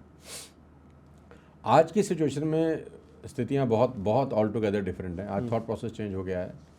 आज मैं भी आ रहा हूँ तो मैं बच्चों को पढ़ा के आ रहा हूँ। मैं कॉलेज गया था, मैं यूनिवर्सिटी में जाके पढ़ाता हूँ बच्चों को। मुझे बड़ा सुकून मिलता है, बड़ी सेटिस्फेक्शन मिलती है बच्चों को पढ़ा के। कॉर्पोरेट में जाता हूँ तो वहाँ पर तो पैसे की बात करता हूँ कि धंधा तुम्हारा 500 करोड़ से 700 करोड़ कैसे होगा, ये बता देता हूँ। लेकिन जो सुकून बच्चों को पढ़ा के आता है ना, वो मेरे को बड़ा अच्छा लगता है। मुझे ऐसा लगता है कि मैंने जो 25 साल में सीखा है, मैं इन 1000-2000 बच्चों को भी अगर बता पाया, 5000 बच्चों को बता पाया, और इस 5000 में से 50 लोगों ने भी उसको अडॉप्ट कर लिया, मेरी तरह बन जाएं, या मेरी तरह का कहने का मतलब है थोड़ा सा और लाइफ को और ब्रॉडर वे में देखने लग जाएं, तो मेरी लाइफ में ये बड़ा भारी कंट्रीब्यूशन होगा देश के लिए। कि जो बच्चों को मेरी 20 साल 25 साल की लर्निंग, टीचिंग, डूज डोंट्स मैं दे जाऊँ। तो आज की सिचुएशन में वाई थोड़ा सा अलग है। पहले तो अपने बारे में सोचते थे, इसमें कोई शक नहीं है, आज भी सोचते हैं, ऐसा नहीं कि नहीं सोचते। लेकिन आज मिशन थोड़ा सा बड़ा हो गया है। आज हम सोचते हैं यार कि जो कंट्री है ना, उसमें अपना क्या कंट्रीब्यूशन हो सकता है कि थोड़ा सा और बेटर हो जाए। और बेटर होने की पॉसिबिलिटीज़ बहुत है। तो सिर्फ बातों से बेटर हो जाएगा कि मतलब जैसे आप बता रहे हो, मतलब कि आपने Implementation। लोगों को बताया ये कर लो वो कर लो। देखो, बरसात होती है ना तो घड़े में पानी जाता है, घड़ा रखा है, लेकिन अगर घड़ा उल्टा रखा हो तो पानी नहीं जाता, ये तो तय है। लेकिन उल्टा भी रखा हो तो ठंडा तो हो ही जाता है। कुछ तो होगा, थोड़ा कुछ तो होगा यार, है ना। ठीक है, नहीं जाएगा मान लेते हैं, कान भी बंद कर रहा है, चलो, लेकिन कम से कम गर्म तो नहीं रहेगा। कुछ तो फर्क पड़ेगा, किसी ना किसी को तो फर्क पड़ेगा। करेक्ट। एक को भी पड़ जाएगा तो बहुत है, एक से ही दुनिया आगे एक को भी पड़ जाएगा तो बहुत है। लेकिन फ़र्क पड़ता है अगर आपकी इंटेंट अच्छी है, नीयत अच्छी है, और सामने वाले को पता है कि यार ये हमारे फ़ायदे के लिए बता रहा है, इसका कोई मनी इन्वॉल्वमेंट नहीं है, तो फ़र्क पड़ता है। अच्छा, आप तो बहुत लोगों से मिले हो सर, इतने शो करते हो, मतलब कोई अच्छा आदमी आपको मिलता है कि अच्छे आदमी भी है दुनिया में? कम है, कितना रेशियो? मेरे साथ उल्टा है अभिषेक, मेरे को अच्छे लोग ज़्यादा मिलते हैं, छली कपटी नहीं मिलते हैं। हाँ, मतलब मेरे साथ उल्टा है, मेरे को तो अच्छे लोग ही ज़्यादा मिले हैं अपने जीवन के अंदर। मेरा 47 साल उम्र हो गया, 48 साल। मुझे तो 48 साल में इक्का दुक्का इंसिडेंट छोड़ दूँ तो मुझे तो खराब आदमी नहीं मिला आज तक। You will be surprise and shocked. मेरे जीवन में कोई खराब आदमी आया ही नहीं आज तक। सब अच्छे अच्छे लोग मिलते हैं। वो आपसे बात हो रही है, और भी जितने लोगों से मैं मिला हूँ या जितने लोगों से मेरे संबंध हैं, all are very good people. और मेरा पर्सनल ये बिलीव है कि इस दुनिया में अच्छे लोग ज़्यादा हैं, पब्लिसिटी खराब लोगों की ज़्यादा होती है। आपने 100 अच्छाइयाँ कर दी, कोई आपका नाम नहीं जानेगा। आप किसी का मर्डर कर दो, पूरी दुनिया आपका नाम जान जाएगी आज। राइट। तो पब्लिसिटी नेगेटिविटी की ज़्यादा होती है, इसलिए नेगेटिविटी ज़्यादा नज़र आती है। एक्चुअली दुनिया में अच्छाइयाँ ज़्यादा हैं, अच्छे लोग ज़्यादा हैं, मेहनत करने वाले लोग ज़्यादा हैं, पुण्य करने वाले लोग ज़्यादा हैं। खराब तो लोग कम हैं। लेकिन दिक्कत क्या है ना कि मक्खी पूरे खूबसूरत शरीर को छोड़कर वहीं बैठेगी जहाँ पर मवाद होगी, जहाँ पर फोड़ा होगा, जहाँ फुंसी होगी। तो हमारी नज़र कहाँ जाती है? हमारी नज़र जाती है उस आदमी में जो गलत चीज़ है। किसी को मेरा इवैल्यूएशन करना होगा, किसी से भी पूछो, वो मेरे में 10 कमियां बताएगा आपको तुरंत, और 10 कमियां बताने में शायद 10 दिन लगा देगा आपको, इतनी डिटेल में समझाएगा। अगर उसको बोलो उसकी तारीफ करनी है तो 15 मिनट के बाद टॉपिक खत्म हो जाएगा मेरा। करेक्ट, बिल्कुल। तो हम लोग बड़े एक्सपर्ट होते हैं किसी की कमियों को बड़े एम्फसाइज करके बताने में। हम बड़े एक्सपर्ट होते हैं कि राई का पहाड़ बना के देने में, कमियों में। अच्छाइयों में राई का पहाड़ नहीं बनाते, अच्छाइयों में पहाड़ की राई बनाते हैं। तो इसने इतना सी काम किया है बस। हाँ, मैं अच्छा आदमी बस, ठीक है। बुरा, अरे भाई साहब क्या बताएं उसके बारे में। Then we will speak like anything. घंटा 2 घंटा किसी की ऐसी तैसी करवा लो, माँ बहनें कर देते हैं, कोई दिक्कत नहीं है। तो हमारी दुनिया के अंदर अच्छे लोग ज़्यादा हैं, बुरे लोग कम हैं। मैं एग्जांपल देता हूँ आपको। आपकी शादी होगी? हाँ बिल्कुल, मेरी एक बेटी भी है 10 साल की। तो 365 दिन मान लेते हैं आपकी वाइफ खाना सर्व करती है। हाँ, ठीक है, एक दिन नमक ज़्यादा डाल दे, अरे तुझे खाना ही बनाने नहीं आता यार, ध्यान कहाँ होता है भाई तेरा, कितना नमक है इसके अंदर। 364 दिन खाना अच्छा बनता है, उसकी कोई तारीफ नहीं होती। एक दिन नमक ज़्यादा पड़ जाए, राशन पानी लेके आदमी चढ़ जाता है। एब्सोल्युटली सर, सही है। तो ये हमारा स्वभाव बन गया है कि हम अच्छी चीज़ों को प्रेज़ नहीं करते और बुरी चीज़ों को छोड़ते नहीं हैं। होना ये चाहिए कि अच्छाइयाँ अगर किसी की मिल जाएँ तो हम घंटों उस पर बात करें, और किसी की बुरी बात को 1 मिनट में ख़त्म कर दें। इस दिशा में अगर सब लोग चल पड़े अगले 20 साल के अंदर, तो आपका क्वेश्चन ही ख़त्म हो जाएगा। ये सही बात है कि मुझे अभिषेक की तारीफ़ करनी है तो मैं 2 घंटा तारीफ़ ही कर रहा हूँ, बोलता ही रोज। और अगर कोई कमी भी है तो बोलता हूँ हाँ यार ये कमी है, कोई बात नहीं, बस टॉपिक क्लोज हो गया। हमारा प्रॉब्लम क्या है, मेरे सर में दर्द हो रहा है तो मैं 4 घंटा अपने पूरे मोहल्ले में बताऊंगा जब तक उनके सर में दर्द ना हो जाए। अरे भाई सुबह से निकला हूँ, बहुत तकलीफ में हूँ, अरे मेरा सर बहुत दर्द हो रहा है, तो मेरे आजू बाजू सुन रहे हैं ना, जब तक उनके सर में दर्द नहीं होगा मैं चुप नहीं होऊंगा। तरीका ये है, अगर प्रॉब्लम है भी सही, मेरा सर दर्द हो रहा है, टॉपिक क्लोज हो गया बस। नेगेटिविटी का प्रोपेगेंडा ज़्यादा देर तक नहीं होना चाहिए। Correct. और पॉजिटिविटी का प्रोपेगेंडा जितना कर सको उतना होना चाहिए। मैंने एक आईएएस ऑफिसर के साथ भी पॉडकास्ट किया था सर, बहुत बढ़िया पॉडकास्ट हुआ था वो, और उसमें मैं भी उनसे ही बात बोला, कहा कि अगर आप लिखोगे most corrupted officer in India, 400-500 लोगों की लिस्ट आ जाएगी। ठीक है। पर आप लिखोगे कि मोस्ट ईमानदार ऑफिसर इन इंडिया, ठीक है। 4-5 नाम भी नहीं आ रहे उसमें। ठीक है। तो नेगेटिविटी को इतना प्रमोट कर रहे हैं, नहीं, वो उसी की व्यूज मिलते वजह हैं से ना, सब कुछ सारा काम व्यूज खराब हो मिलते रहा है। हैं, नेगेटिविटी पे व्यूज मिलते हैं। मैं अगर एक वीडियो बनाऊं अभिषेक के ऊपर और उसका थंबनेल हो, आओ अभिषेक से सीखें 5 चीजें जिंदगी बनाने की, कोई नहीं देखने वाला। आओ अभिषेक की 5 वो कमियां बताऊं, छुपी हुई कमियां जो किसी को नहीं पता है, आप व्यूज देखना। हाँ, लोग आपकी कमियां जानना चाहते हैं। क्यों जानना चाहते हैं? इसलिए जानना चाहते हैं क्योंकि फिर उनको आप पे प्रहार करने के मौके मिलते हैं। और आदमी दूसरे पे प्रहार करने के मौके ढूंढता है। क्यों? क्योंकि उसकी अपनी पर्सनल कुंठा शांत होती है कि हम जो नहीं कर सके अभिषेक कैसे कर गया। तो कुछ तो मौका चाहिए उसको। आप देख लो कि कोई भी सेलिब्रिटी होता है, उसकी ज़रा सी कंट्रोवर्सी होती है, सब चढ़ जाएंगे उसके ऊपर। मान लेते हैं मुझसे कल को गुनाह हो जाए, कोई गलती हो जाए, आप देखना छोड़ेंगे नहीं पब्लिक मुझे। जो मैंने 25 साल में किया 2 मिनट में धो देंगे। कुछ गलती, अरे गलती इंसान से हो सकती है, क्यों नहीं हो सकती? आपको डर लगता है सर यहाँ पे कि अगर ऐसा कुछ गलती हो गई और ऐसा कुछ हो गया तो आपको डर लगता है कि मेरे साथ ऐसा हो जाएगा? तो आपको लगता है? डर नहीं लगता, होगा ही। अगर हमसे कोई गलती हुई तो पब्लिक छोड़ेगी थोड़ी हमको। पब्लिक तो तीर कमान लेके अपनी गन लोड करके तैयारी बैठी है कि कब इससे गलती हो और हम इसको धो डालें। People are waiting. उनको तो मौका नहीं दे रहा मैं, वो अलग बात है। कोई 25 साल से मेरे पास टचवुड अभी तक कोई कंट्रोवर्सी नहीं हुई, भगवान की मेरे पे बड़ी कृपा है यार। लेकिन ऐसा नहीं है कि लोग इंतजार नहीं कर रहे, पीपल आर वेटिंग। नहीं, जब आप जैसे MLM में करते थे और बताते थे मैं गाड़ी ले रहा हूँ, एक बंगला लूँगा, इतने करोड़ की गाड़ी आएगी मेरे पास, और आज मीम बनते हैं, फिर आपका नाम भी उसमें ले लिया जाता है। देखो यार, डायरेक्ट सेलिंग जब तक हिंदुस्तान में चलेगी ना, हमारा नाम लिए बिना हो नहीं सकती। ऐसा तो हमने कर दिया कुछ। ठीक है ना?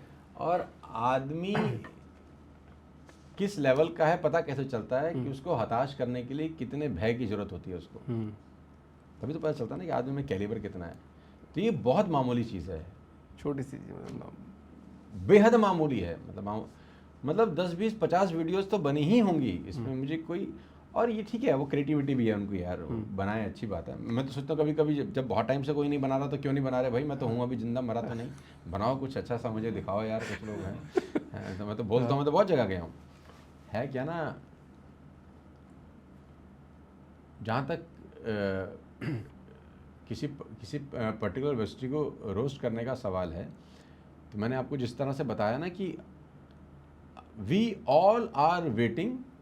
किसी भी सेलिब्रिटी, मतलब मैं अपनी बात नहीं कर रहा, किसी भी सेलिब्रिटी का कोई भी चीज़ निकल के आ जाए, अभी देखो पूरा सोशल मीडिया उससे भर जाएगा। हर आदमी उस बहती गंगा में हाथ धोने की कोशिश करेगा। अब जैसे कि आपको याद होगा, वो KBC में एक लड़का अभी मिस्टर अमिताभ बच्चन को कुछ गलत तरीके से वो बात कर रहा था, आंसर किया है। छोटा सा बच्चा होगा, 12 साल। कौन आदमी ऐसा है जिसने उसके ऊपर वीडियो नहीं बनाया होगा? सही कह रहे हो सर, सब पूरा सोशल मीडिया पीछे। 14 साल का बच्चा यार, ऐसा क्या गुनाह कर दिया भाई उसने? बच्चा ही तो है, मर्डर कर दिया क्या किसी का? मर्डर की माफ़ी है, मजाक की माफ़ी नहीं है। लेकिन देखो कि कौन आदमी है जिसे छोड़ा नहीं उसको, और जो बना रहा है उसमें 90% उससे वाहियात बात करते होंगे ऑफ कैमरा। 90% लोग ऑफ कैमरा उससे वाहियात बात कर जाते होंगे। एग्री करता हूँ सर बात। अरे भाई ठीक है, गलती है, मैं ये नहीं कह रहा कि गलती नहीं है, गलती है, लेकिन गलती में मार डालोगे क्या किसी आदमी को? ऐसी गलती कर दी क्या उसने, किसी को मार ही डालोगे? अरे क्या उसके माँ बाप पे पड़ी होगी बाद में, मैं तो सोचता हूँ यार। और क्या उस पे बच्चे पे पड़ी होगी बाद में? बम्बार्डमेंट हो गया उसके ऊपर वीडियोस का, मीम्स, वीडियो दे दनादन, उसकी ज़िंदगी में क्या रह गया होगा? क्यों आपने क्यों बनाया? आपको चाहिए व्यूज। अरे गलती कर दी, मान लिया ना, मार थोड़ी दोगे यार उसको। आप ये नहीं सोचते कि वो कितनी मेहनत करके वहाँ पहुँच गया जहाँ तक 90% जनता कभी नहीं पहुँचेगी। आपने उसकी तारीफ में एक लाइन नहीं बोली। भाई आदमी में 10 अच्छी चीज़ें भी तो होंगी, आपको वो मक्खी की तरह खाली उसका जख्मी क्यों दिख रहा है?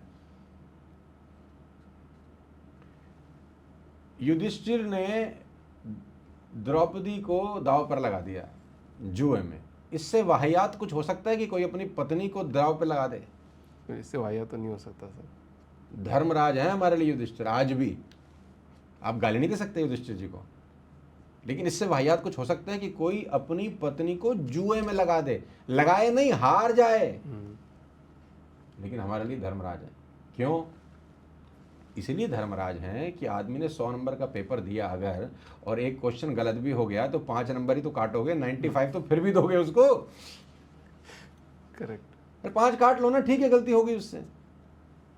और तुम तो ऐसा जज कर रहे हो जैसे तुमने अपनी जिंदगी में कोई गलती नहीं करी। तुम बिल्कुल दूध के धुले व्यक्ति हो यार। भाई आदमी उसी की आंखों में आंखें डाल के सवाल पूछेगा जिसने जिंदगी में कोई क्राइम नहीं किया। सही बात है। तुम खुद पाप से भरे हो आधे ज़्यादा लोग यार। हम कब सब पापी तो हैं एक तरीके से, लेकिन भाई कोई आदमी इस पूरे हिंदुस्तान में अगर एक गलती करता है, खास तौर पे अगर वो सेलिब्रिटी है, कोई नहीं छोड़ता उसको। ठीक है उनसे जिम्मेदारी भी है, मैं नहीं कहता कि उनकी जिम्मेदारी भी ज़्यादा होती है, रिस्पॉन्सिबिलिटी भी ज़्यादा होती है, लेकिन हम लोग क्रूअल हो जाते हैं। मतलब बिल्कुल मारने पे उतर जाएंगे हम लोग अच्छी उसकी दस अच्छी बात है। हम लोग तो बिन पैंदे की लौटे हैं ना, कल तक उसकी तारीफ कर रहे थे, अचानक भर देंगे तो ये ऐसा है वैसा, और 4 दिनों के बाद अरे सर आप तो बहुत बड़े आदमी हो। क्या गजब हो यार, क्या गजब बोलते हैं बहुत ठीक है सर वो बोल दिया हमने टाइप्स। MLM की बात कर रहे हैं ना सर, तो chauffeurs car, fat cigar, tailored suits, are you an MLM millionaire? देखो मैं डायरेक्ट सेलिंग में 2001 में आया। हाँ सर। और मैं बड़ा फॉर्चुनेट हूँ कि मैं इस इंडस्ट्री का हिस्सा हूँ, और मुझे बहुत गर्व है ये बोलते हुए कि मैं इस इंडस्ट्री का हिस्सा हूँ। एक आम आदमी के सपनों को उड़ान देने वाली अगर कोई इंडस्ट्री हिंदुस्तान में है तो वो डायरेक्ट सेलिंग है, और मुझे इसको कहते हुए बहुत प्राउड फील होता है। ये आपका रिलीजन नहीं पूछती, ये आपकी एज नहीं पूछती, एजुकेशन आपसे पूछती नहीं है, कौन से स्टेट से आते हो ये नहीं पूछती। ये सिर्फ एक ही बात बोलती है, ड्रीम्स गोल्स, ज़िंदगी में कुछ करने की चाह है तो मोस्ट वेलकम। ठीक। और इस इंडस्ट्री ने बहुत लोगों का लाइफ चेंज किया है। मैं तो सामने आपके बैठा ही हुआ हूँ। Right. I am a product of direct selling. Direct selling मेरी ज़िंदगी में नहीं होती तो आप मेरा पॉडकास्ट नहीं कर रहे होते। ठीक। अब इसका दूसरा पार्ट क्या है? Tailored suit, car. तो टेलर सूट पहनना और कार लेना कोई गुनाह नहीं है, बात नंबर 1, नहीं। जिसके लिए हम टैक्स सरकार को दिए हैं। प्रॉब्लम कहाँ आता है? प्रॉब्लम यहाँ आता है जब कुछ लोग डायरेक्ट सेलिंग के नाम पर कुछ खराब काम करते हैं। प्रॉब्लम हमसे नहीं है, प्रॉब्लम है वो लोग जो बदनाम किए हैं। Right sir. करेक्ट। लेकिन अब मुझे आप ये बताओ कि ऐसा कौन सा प्रोफेशन है जिसमें खराब लोग नहीं है? एक भी नहीं है, एक सिंगल भी नहीं होगा मेरे टेल हिसाब मी से। ओनली वन प्रोफेशन जिसमें खराब लोग नहीं होते और जिसमें लोगों के साथ खराब काम नहीं होता। बताओ कौन सा प्रोफेशन है? एक भी नहीं है सर। डॉक्टर्स आपको करप्टेड मिल जाएंगे, मिलेंगे कि नहीं? तो आंसर है हाँ, लेकिन उससे डॉक्टर कम्युनिटी नहीं टारगेट होती। वही डॉक्टर्स ऐसे हैं जिन्होंने कोविड में अपनी जान तक दे दी लोगों को बचाने के लिए, लेकिन कुछ डॉक्टर ऐसे हैं जो बदमाशी करते हैं। आप भी जानते हैं, हम भी जानते हैं, दुनिया जानती है, मूवीज़ बन गई पता नहीं कितनी सारी हॉस्पिटल्स के ऊपर। कौन सा लॉयर है जो सारे के सारे ईमानदार होंगे? नहीं होंगे। वो कम्युनिटी में भी कुछ लोग डिस्टर्ब हैं या ख़राब करते होंगे, लेकिन लॉयर कम्युनिटी थोड़ी ना ख़राब है। एक से बढ़कर एक अच्छे लॉयर इस दुनिया में हुए, देश में हुए। पॉलिटिशियंस, चलो पॉलिटिशियन पे आ जाते हैं। आप वोट देते हो, गारंटी के साथ बताओ जिसको वोट दे के आ रहे हो करप्ट नहीं होगा। किसी भी पार्टी का आदमी को आप दे रहे हो, बिल्कुल होगा सर। सोना जो आदमी गोल्ड की दुकान बेचता है 100% प्योर बेचता है, मिलावट नहीं करता होगा। करते हैं। जो लोग इंश्योरेंस पॉलिसी बेचते हैं सबके सब लोग ईमानदारी से बेचते होंगे? नहीं बेचते होंगे। जो लोग दूध बेचते हैं इस दुनिया के अंदर, इस देश के अंदर, ईमानदारी से प्योर दूध बेच रहे हैं, जैसा गाय का निकला वैसा बेच दिया। अरे वो दूध, सिंथेटिक दूध खा के लोगों की जान तक चली जाती है। बच्चे पी रहे हैं 3-3 महीने, 4-4 महीने के। इस दुनिया में कोई प्रोफेशन नहीं है जहाँ पर ख़राब लोग नहीं होते। प्रोफेशन ख़राब नहीं होता इससे, लोग ख़राब हो सकते हैं, प्रोफेशन पे क्वेश्चन नहीं उठा सकते आप। प्रोफेशन ही ख़राब होता तो कोई व्यक्ति ग्रो कैसे कर लेता? तो कोई भी नहीं करता। और आपको हज़ारों एग्जाम्पल मिलेंगे जिन्होंने जेन्युइन ग्रो किया है, ईमानदारी से काम किया है, मेहनत किया है, पैसे बनाए हैं। सरकारें सपोर्ट कर रही हैं भाई, गवर्नमेंट काहे को सपोर्ट करती, गवर्नमेंट रूल्स काहे को बनाती, गवर्नमेंट रेगुलेशन काहे को लेकर आती? गवर्नमेंट ने प्रॉपर सपोर्ट किया। बड़े बड़े प्लेटफॉर्म पे चीफ मिनिस्टर क्या, मिनिस्टर क्या, डायरेक्ट सेलिंग की तारीफ करते हुए पाए जाते हैं। दुनिया भर के वीडियोस आपको यूट्यूब गूगल पे मिल जाएंगे। तो देयर आर पीपल जिनको टारगेट करने के लिए कोई आदमी चाहिए होती है अपनी कुंठा निकालने के लिए। अच्छे लोग भी हैं। अब जर्नलिस्ट की बात ले लो, मत नहीं लेते सर। अरे मैं तो ले रहा हूँ ना, क्या सभी जर्नलिस्ट ईमानदार होंगे? लेकिन कुछ जर्नलिस्ट तो ऐसे हैं ना जिनकी वजह से जर्नलिज्म टिका हुआ है। 3 ही नाम है आज तो इंडिया में। मैं तो खैर 3 4 5 नाम पे नहीं जाता, लेकिन अच्छे लोग भी हैं, बुरे लोग भी हैं। इस दुनिया में हर प्रोफेशन में you will find good people, you will find bad people. इसका मतलब ये नहीं है कि वो प्रोफेशन करप्ट है। आप प्रोफेशन पे उंगली मत उठाइए। किसी पर्टिकुलर व्यक्ति पे उठा सकते हैं, किसी पर्टिकुलर कंपनी पे उठा सकते हैं, प्रोफेशन को आप टारगेट नहीं कर सकते।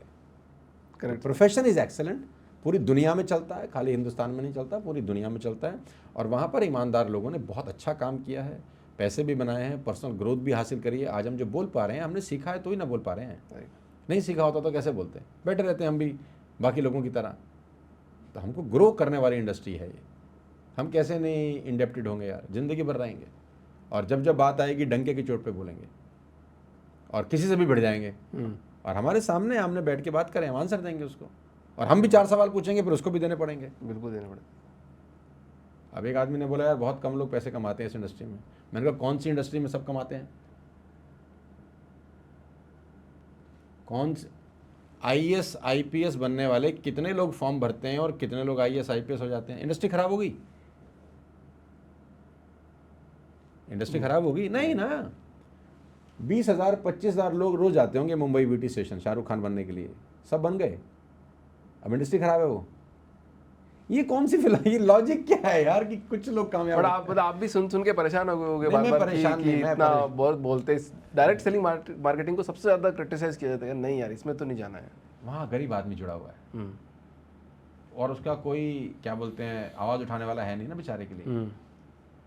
वहाँ एक गरीब middle class, lower middle class का आदमी अपने सपने पूरे करने उतरा है, इसलिए दबाया जा रहा है ना। अमीर लोग कर रहे होते, आपकी हिम्मत थी उनके खिलाफ एक लाइन बोलने की, साला ठोक देते कोर्ट में। गरीब आदमी है बेचारा, कुछ कर नहीं पाया ज़िंदगी में, वो हिम्मत करके आगे स्ट्रगल करके आगे बढ़ना चाह रहा है, टाई पहनना चाह रहा है, सूट पहनना चाह रहा है, सुंदर दिखना चाह रहा है, सपने पूरा करना चाह रहा है। आप उसको दबा रहे हो, गिरा रहे हो। अरे आपसे मांगने आ रहा है कुछ? आपको तकलीफ क्या हो रही है ना ये कि वो अनपढ़ आदमी किसी पढ़े लिखे से ज़्यादा पैसा कैसे बना रहा है। ये पॉइंट है। तो ऐसा नहीं है यार। और जो लोग कर रहे हैं उनको भी समझ है, सबको समझ है। अगर खराब लोग भी हैं, उनकी भी गलती नहीं बोलता मैं तो कभी कभी। कुछ खराब लोगों ने लुटिया भी डुबोई है इस इंडस्ट्री की, कुछ लोगों ने फ्रॉड भी किए हैं, वो हर जगह ही होते हैं। लेकिन यहाँ नेगेटिविटी को थोड़ा सा ज़्यादा हवा मिल जाती है क्योंकि एक middle class, lower middle class आदमी जुड़ा हुआ है। तो सर MLM के अंदर कोई भी एक आदमी बच्चा जुड़ के बाहर निकलता है तो 3 बातें क्या सीख के निकलता है? सर मेरे हिसाब से तो हर व्यक्ति को 3 साल डायरेक्ट सेलिंग करनी चाहिए दुनिया के अंदर, खास तौर पे देश के अंदर। पैसा बनाए ना बनाए, बिल्कुल ना बनाए, 3 साल कर लेना, लोहा बन जाता है वो। क्या सीख के निकलेगा 3 बातें? सर रिजेक्शन सबसे बड़ी बात है, रिजेक्शन सीख जाता है। क्योंकि जिसके पास जा रहा है वो तो चमका के भेज रहा है। आप जैसे लोग बैठे हैं बाहर, चमका वो 10 वीडियो दिखा देते हैं, देख क्या हाल है डायरेक्ट सेलिंग। वो बेचारा बड़े सपने लेके जाता है कि मैं देखा है, इसका मतलब वो नहीं सर कि मैं जिंदगी में कुछ बन के आऊंगा, और बाहर जाके ऐसे यूट्यूब पे वीडियो दिखाया, देख अरे भाई गलती हो गई। तो उसके सारे सपने, मोटिवेशन 2 मिनट में जीरो हो जाते हैं। तो उसको रिजेक्शन फेस करना आता है, ठीक है, सबसे इम्पॉर्टेंट है। हर तरह का आदमी उससे मिलता है, हर तरह के लोगों के पास जाने का अपॉर्चुनिटी उसको मिलता है। तो सबसे इम्पॉर्टेंट जो है वो रिजेक्शन फेस करना सीख जाता है, जो कि उसकी ज़िंदगी में नॉर्मली होता नहीं है। करेक्ट। दूसरी सबसे इम्पॉर्टेंट चीज़, जितना बात करता है उतना कम्युनिकेशन स्किल अच्छा होता है। और किसी भी फील्ड में सक्सेसफुल होने के लिए कम्युनिकेशन का अच्छा होना एक बड़ा इंपॉर्टेंट टूल है। अकेला टूल नहीं है लेकिन इंपॉर्टेंट टूल तो है। और डायरेक्ट सेलिंग में महत्व क्या है? जब तक आप प्रोडक्ट बेचेंगे नहीं तो आप पैसा नहीं बनाएंगे। प्रोडक्ट बेचने के लिए आपको बात करनी पड़ेगी। The more you speak, the more you convince a person, तो धीरे धीरे आपकी कम्युनिकेशन स्किल्स एनहांस होनी शुरू हो जाती हैं। तो एक तो रिजेक्शन फेस करना सीखता है, कम्युनिकेशन आ जाती है। दूसरा, उसको वेल ड्रेसअप होके अपने आप को देखकर थोड़ा सा अच्छा गुड फील करके, ये बहुत इंपॉर्टेंट होता है कि दुनिया की नज़र में अमीर होने से बेटर तो पहले खुद की नज़र में अमीर दिखना पड़ेगा ना यार। करेक्ट है ना, वो कहते हैं फेक इट टिल यू हाँ मेक इट, वही वाली कहानी है ना कि आप जो चाहते हो वैसा बिहेव करना तो शुरू करो एटलीस्ट। और वहाँ पर जितने भी लोग बैठते हैं वहाँ पर पॉजिटिव बात है, ड्रीम्स की बात है, गोल्स की बात है। ठीक है, कुछ लोग डायलॉग भी मार देते हैं, चांद पे चले जाएंगे, ये ले लेंगे, वो ठीक है, वो हर जगह ही होते हैं, लेकिन ओवरऑल तो पॉजिटिव बात हो रही है ना। हाँ ओवरऑल तो ग्रोथ करने की बात हो रही है, मर्सिडीज लेने की बात हो रही है, बीएम जो भी कार लेने की बात हो रही है। ये तो बात नहीं हो रही ना कि चोर बन जाएंगे, डकैती करेंगे, मर्डर कर देंगे, यही बात कर रहे हैं ना। ग्रो करेंगे यार, ड्रीम फुलफिल करेंगे, गोल्स अचीव करेंगे, यही तो बात हो रही है ना। करेक्ट तो अल्टीमेटली देखेंगे तो पॉजिटिव डिस्कशंस हो रहे हैं, पॉजिटिव बात हो रही हैं। और अगर डायरेक्ट सेलिंग हट जाए तो बहुत सारे लोग तो बेरोजगार हो जाएं आज ही। तो कंट्री के लिए तो ये सबसे बड़ा वरदान है कि डायरेक्ट सेलिंग हिंदुस्तान में जिंदा है। करेक्ट सोनू सर, मतलब मैं भी इसमें जुड़ा हुआ था एक टाइम पे, स्टार्टिंग में जब 12th क्लास पास ही करी थी तब मैं भी था, ये भी मतलब किसी से भी बात करो कहीं ना कहीं एक बार हाँ, तो सब लोगों ने वो करंट खाया हुआ वो है। एक बार उससे निकल के आए हैं। आज की तारीख में 2025 की बात कर रहे हैं कि ऑलरेडी इतनी मिथ चल रही है कि ऐसा है वैसा है, और एक वो लड़का वीडियो बनाता है 2026 में रवि लेवल अप कर देंगे, लेवल अप कर देंगे करके। तो अभी आज के टाइम में टियर 2 टियर 3 सिटी के जो बच्चे हैं वो MLM अगर ज्वाइन कर रहे हैं तो उनको क्या बातें देखनी है कि मैं ये MLM ज्वाइन कर सकता हूँ या नहीं कर सकता हूँ? देखो, सबसे पहले तो जितने भी लोग नेगेटिव हो जाते हैं ना, वो वही लोग हैं जो किसी ना किसी डायरेक्ट सेलिंग कंपनी में कभी ना कभी गए थे। और आपने जैसे कहा ये कर रहे हैं, ये कर रहे हैं, सबको करंट का झटका लगा हुआ है। और होता क्या है ना कि डायरेक्ट सेलिंग की एक और बड़ी खूबी है हाँ कि आपने वैसे बिजनेस में 20 लाख रुपए का नुकसान कर दिया हो ना तो आपको कोई तकलीफ नहीं होती। किसी डायरेक्ट सेलिंग में आपने 20 साल पहले 5,000 गवाए थे ना, वो छाती पे आज तक लेके बैठा होता है आदमी। मैं भी यही बोलने वाला था सर। अपनी इच्छा से वैसे 20 लाख उसने कहीं नुकसान कर दिया होगा, उसकी सही तकलीफ है, नहीं है। हाँ। लेकिन 5,000 कभी गवा दिए तो वो छाती क्यों लेके बैठा होता है? क्योंकि वहाँ सपने की वजह से वो अंदर घुसता है।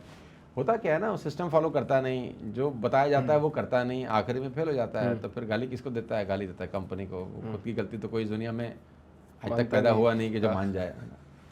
तो टियर 2 टियर 3 सिटी में जो भी लोग इस प्रोफेशन में अपना करियर बनाना चाहते हैं तो उनको मेरी एक ही क्या बोलते हैं सलाह है कि ये 2020 क्रिकेट नहीं है, ये टेस्ट मैच है। आपको यहाँ 5 साल के लिए आना चाहिए और 5 साल के लिए सेक्रीफाइस करके आना चाहिए। शॉर्टकट बिल्कुल अपनाना नहीं है। कोई भी आपको शॉर्टकट के लिए बोले उसमें घुसना नहीं है।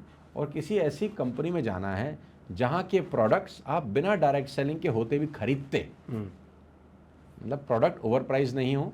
यानी अगर वो डायरेक्ट सेलिंग नहीं होती क्या तब भी वो प्रोडक्ट आप बाय करते? If the answer is yes, the company is good. Correct भाई मान लेते हैं आप किसी एक कंपनी में हैं, वहाँ पे कुछ प्रोडक्ट्स हैं, अगर वो कंपनी MLM ना हो तो क्या वो प्रोडक्ट मार्केट में सस्टेन करते बिना डायरेक्ट सेलिंग के ठप्पा लगाए? अगर जवाब आता है कि नहीं यार ये तो मैं बिना उसके भी खरीदता, you are in right track. ये बात बिल्कुल ठीक है, आप कर सकते हैं। लेकिन अगर आपको लगता है कि नहीं यार डायरेक्ट सेलिंग नहीं होती ना, फिर तो मैं खरीदता ही नहीं कभी इसको, तो फिर वो कंपनी खराब है। Product is main important, 100% important है, क्योंकि at the end of the time तो प्रोडक्ट ही सेलिंग करना है ना। और प्रोडक्ट अगर रिलायबल नहीं है, उसका वैल्यू नहीं है, वो प्राइस सेंसिटिव नहीं है, तो लंबे समय तक कैसे बेचेंगे उसको? एक बार तो आपके कहने पे कोई चाचा जी ले लेंगे, दोबारा कैसे लेंगे? नहीं दे पाएंगे। Sir Shahrukh Khan, Elon Musk, Jeff Bezos, Sonu sir, अरे कहाँ मुझे उनकी कैटेगरी में डाल रहे हैं यार, धूल बराबर भी नहीं है उनके। ये तो आपको लग रहा है ना, हमको तो लग रहा है बराबर ही है। हमको पता नहीं है दोनों के बैंक में कितना बैलेंस है। बैंक बैलेंस क्राइटेरिया ही नहीं है। मतलब मेरा तो थॉट प्रोसेस अलग है यार। मेरी नज़र में तो बहुत सारे लोग गरीब हैं जिनके पास अरबों रुपए हैं। इज्जत में भी सेम है, सब जगह सेम है। बट आज के टाइम पे Sonu sir, Elon Musk, Jeff Bezos या फिर कोई भी एकदम टॉप लेवल पे, वो आज इसलिए है क्योंकि उन्होंने 25 साल काम किया है, मतलब कंटिन्यू काम करते आए हैं, इसलिए आज इस पोजीशन पे बैठ के बात कर पा रहे हैं।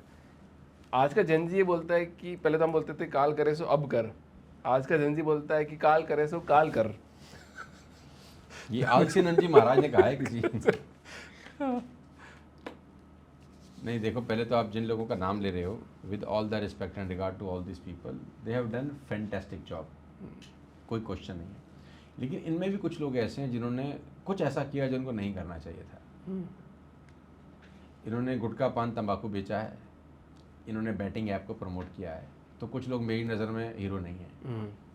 मैं उनकी मेहनत की दाद देता हूँ, उनके टैलेंट को सैल्यूट करता हूँ, क्योंकि मैं भी अच्छी चीज़ें देखता हूँ। ऐसा नहीं कि मैं उनकी चीज़ में खराबी देख रहा हूँ, मेरी तो आदत है कि मैं अच्छा ही ढूंढूंगा आपके अंदर। करेक्ट। लेकिन जो उन्होंने गलत किया उस पर बात भी करूंगा कि यार इनको ये नहीं करना चाहिए था यार। क्या क्या दिक्कत क्या है पान मसाला बेचने में? वो तो प्रोडक्ट बन रहा है सर, सरकार बहुत बना रही बढ़िया है बात है, सर। क्या बात है, जियो मेरे शेर। वाह भाई वाह। दिक्कत क्या है? दिक्कत यही है दोस्त कि जब आप एक सेलिब्रिटी बन जाते हैं ना तो लोग इन्फ्लुएंस होते हैं आपसे। जो आप करते हो वो करना चाहते हैं। आप पान मसाला बेच रहे हो, क्या आपका बेटा, आपकी बेटी, आपकी वाइफ पान मसाला खाते हैं? आप मीठा बेच रहे हो, क्या आप खुद मीठा खाते हो? मतलब आप वो प्रोडक्ट बेचना चाहते हो जो एक्चुअली में आप यूज़ नहीं करते।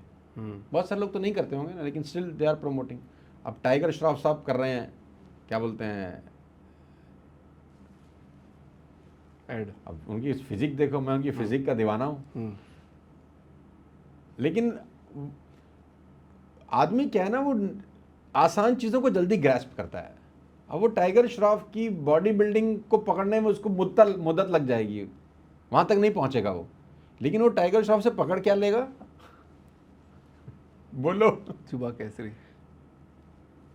इंसान क्या है, वो पकड़ेगा जो उसके लिए बहुत आसान होगा। मैं कहता हूँ चलो मान लेते हैं आप खा लो, लेकिन 2 घंटा एक्सरसाइज कर लो उसकी तरह। कर सकते हो? नहीं, आप आसान चीज़ें पकड़ लेते हो। तो मेरे को थोड़ी सी यही तकलीफ है। ठीक है, दे आर डूइंग, मैं उनका मुरीद भी हूँ, बहुत अच्छा डांस करते हैं, या सब लोग जितने भी हैं, ये मेहनत में इनकी कोई कमी नहीं है। करेक्ट। बट मेरा पर्सनल ओपिनियन से क्या मतलब है? क्यों मतलब नहीं सर, बिल्कुल मतलब है, 1000% मतलब है। मतलब आप बता रहे हो, आप बोल दो एक बार, देखो आप। अरे नहीं, मैं तो कहूँगा भाई मत बेचो, मत। दुनिया में बहुत सारी चीज़ें बेचने के लिए है यार, आपको नहीं शोभा नहीं देता। मतलब ठीक है, वो हर आदमी का। मेरे पास आते थे बहुत सारे लोग, मेरे तो जब ये बैटिंग ऐप चल रहा था तो मेरे पास तो, मैंने तो टेबल से बहुत सारे पैसे छोड़े हैं यार। मैं तो, मेरी तो टीम मुझे बोलती थी, अरे सर क्या कर रहे हो, सर क्या कर रहे हो, तो 10 साल का पैसा इकट्ठा देके जा रहा है, कर दो हाँ, कर दो हाँ। तो मैंने कहा नहीं यार, कुछ चीज़ें नहीं करेंगे यार, क्या फ़र्क पड़ता है। लीगली तो ठीक है, तब तक लीगली ठीक भी था। तो मैंने कहा मॉरली गलत है। कितना पैसा ऑफर करते थे सर बैटिंग ऐप वाले? सर कितना दुबई में फ्लैट ऑफर हुआ, और एक स्टोरी लगाने के 25-25 लाख रुपए ऑफर हुए। एक स्टोरी लगाने के 25 लाख रुपए बैटिंग ऐप? 25 लाख रुपए बैटिंग ऐप के ऑफर हुए। लेकिन वो कंपनी बहुत ठीक ठाक थी, और रील्स बनाने के पैसे ऑफर हुए। उनको लगता था कि एक बार तो ये लगा दें, उसके स्क्रीनशॉट लेके तो हम जिंदगी भर फैलते रहेंगे ना फिर। मैं उनकी मार्केटिंग भी समझ रहा था कि यार पैसे क्यों दे रहे हैं इतने, यार तो 24 घंटे में उड़ जाएगी। पता था एक बार तो लगाए, एक बार तो घुसे तो सही अंदर, फिर तो ये हमारा है, फिर तो हम इसको जैसा चाहेंगे, क्या कहते हैं, आगे ले ही लेंगे कब्जे में। एक बार तो आए, दुबई का फ्लैट ऑफर होता था, और बहुत सारी चीज़ें थी। अभी तो रिग्रेट नहीं हो रहा आपको? मतलब लास्ट में जाके रिग्रेट तो नहीं होगा कि मैंने गलत तो नहीं किया, कभी जिंदगी पैसा ले लेता तो ठीक जब था तब रिग्रेट नहीं हुआ, अब तो बंद हो गया, अब क्या रिग्रेट होगा? एक स्टोरी बताता हूँ सर इसमें। मैंने एक बिजनेसमैन का पॉडकास्ट किया था और एक IAS ऑफिसर का भी पॉडकास्ट किया था। तो बिजनेसमैन ने मेरे को बोला, अभिषेक जी मैं एक IAS ऑफिसर के पास गया और वो रिश्वत नहीं लेते थे, बिल्कुल नहीं लेते थे, कुछ नहीं करते थे, बिल्कुल ईमानदार ऑफिसर थे।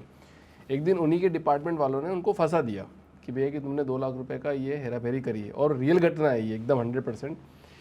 तो फंसा दिया उनको। तो बोले कि मेरे को 4 साल लग गए उस केस से बाहर निकलने में, पूरा परिवार परेशान, सब परेशान, मैं परेशान, क्योंकि इतना टेंशन, और पैसे भी नहीं मेरे पास। मेरी तो सैलरी जो आती थी वही आती थी, तो मैं कोर्ट की फ़ीस दूँ, वकील की फ़ीस दूँ, पैसे कहाँ से लाऊँ उस केस से निकलने के लिए। 4 साल परेशान रहा। वो बिजनेसमैन उस बंदे के पास वापस गया सर, और बोला सर मेरा ऐसा प्रोजेक्ट की बात करें। बोला कि इसके तो इतने पैसे लगेंगे। बोले सर आप तो पैसे लेते नहीं थे, क्या हो गया आपको? तो बोले यार देखो बात ऐसी है कि मेरे को ऐसे केस में फंसा दिया, और मेरे को मेरे डिपार्टमेंट से लड़ने के लिए मेरे पास ही पैसे नहीं थे, तो मैं ही मजबूर हो गया, मेरे को अब रिश्वत तो लेनी पड़ेगी। कल को मेरे को फिर फंसा दिया, क्योंकि मेरे को काम तो करना ही है, तो मेरे पास कम से कम पैसे तो होने चाहिए थे उस चीज़ के लिए कि भैया मैं इस केस से बाहर निकल पाऊँ। तो कल को आपको अभी ऐसा तो नहीं लगेगा कि देखो मैं नहीं करा तो ऐसा नहीं हुआ। गलत तरीके से अमीर होने से सही तरीके से गरीब होकर मर जाना बेहतर पसंद करूँगा।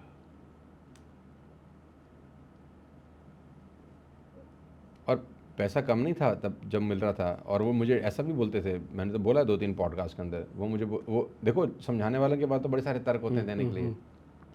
देखो आमिर खान कर रहा है, देखो वो ऐड आया था ना उसमें रोहित शर्मा भी था, आमिर खान भी थे, और वो सारे तमाम हीरो थे, देखो सब कर रहे हैं, आपको क्या तकलीफ है, आप इनसे बड़े हो।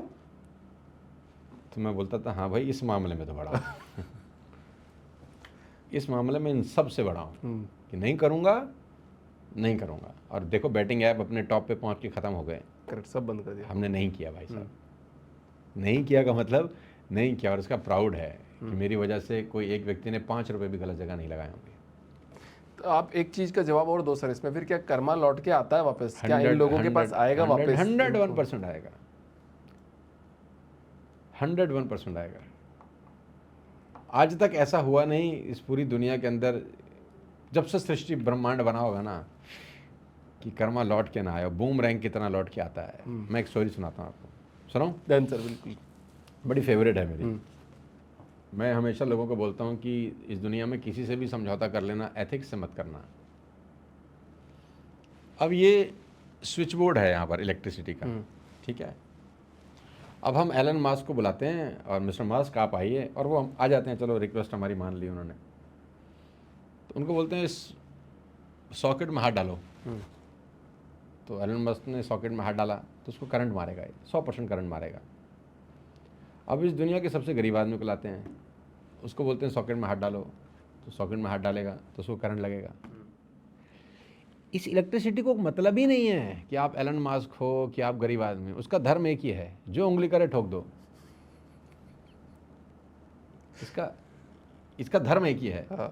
तो धर्म का भी एक धर्म है, जो धर्म से खिलवाड़ करे वो ठोक दो, चाहे भगवान ही क्यों ना हो, उनको कोई मतलब नहीं है आप कौन हो, किस पद पर हो। ऐसे ऐसे लोग हैं भाई जिनकी फ्लाइट उड़ती थी, जो किंग ऑफ द स्काई थे, तिहाड़ इंतजार कर रहा है जिस दिन देश में आ गए तो ना। आपके तो वहीं से हैं, देखो सत्यम नाम रखने से तो कोई सत्य आचरण नहीं करता। करेक्ट। देखो मामला कहाँ से कहाँ पहुँच गया। ऐसे ऐसे लोग थे जो छींक मारते सरकारें गिर जाती, जेल काट रहे हैं। ऐसे ऐसे लोग भी थे भाई साहब जो मतलब जिनके पीछे सरकार, जिनके बिना सरकार नहीं चल सकती थी, और दुर्गति कितनी हुई, मैं तो नाम नहीं ले सकता हूँ यहाँ पे। यानी कर्मा तो सभी के लौट कर आता है। जिसने गलत किया है, आज कल परसों 10 साल 20 साल 30 साल के बाद यही भुगतान उसको करना पड़ेगा। कोई सेकंड थॉट ही नहीं है।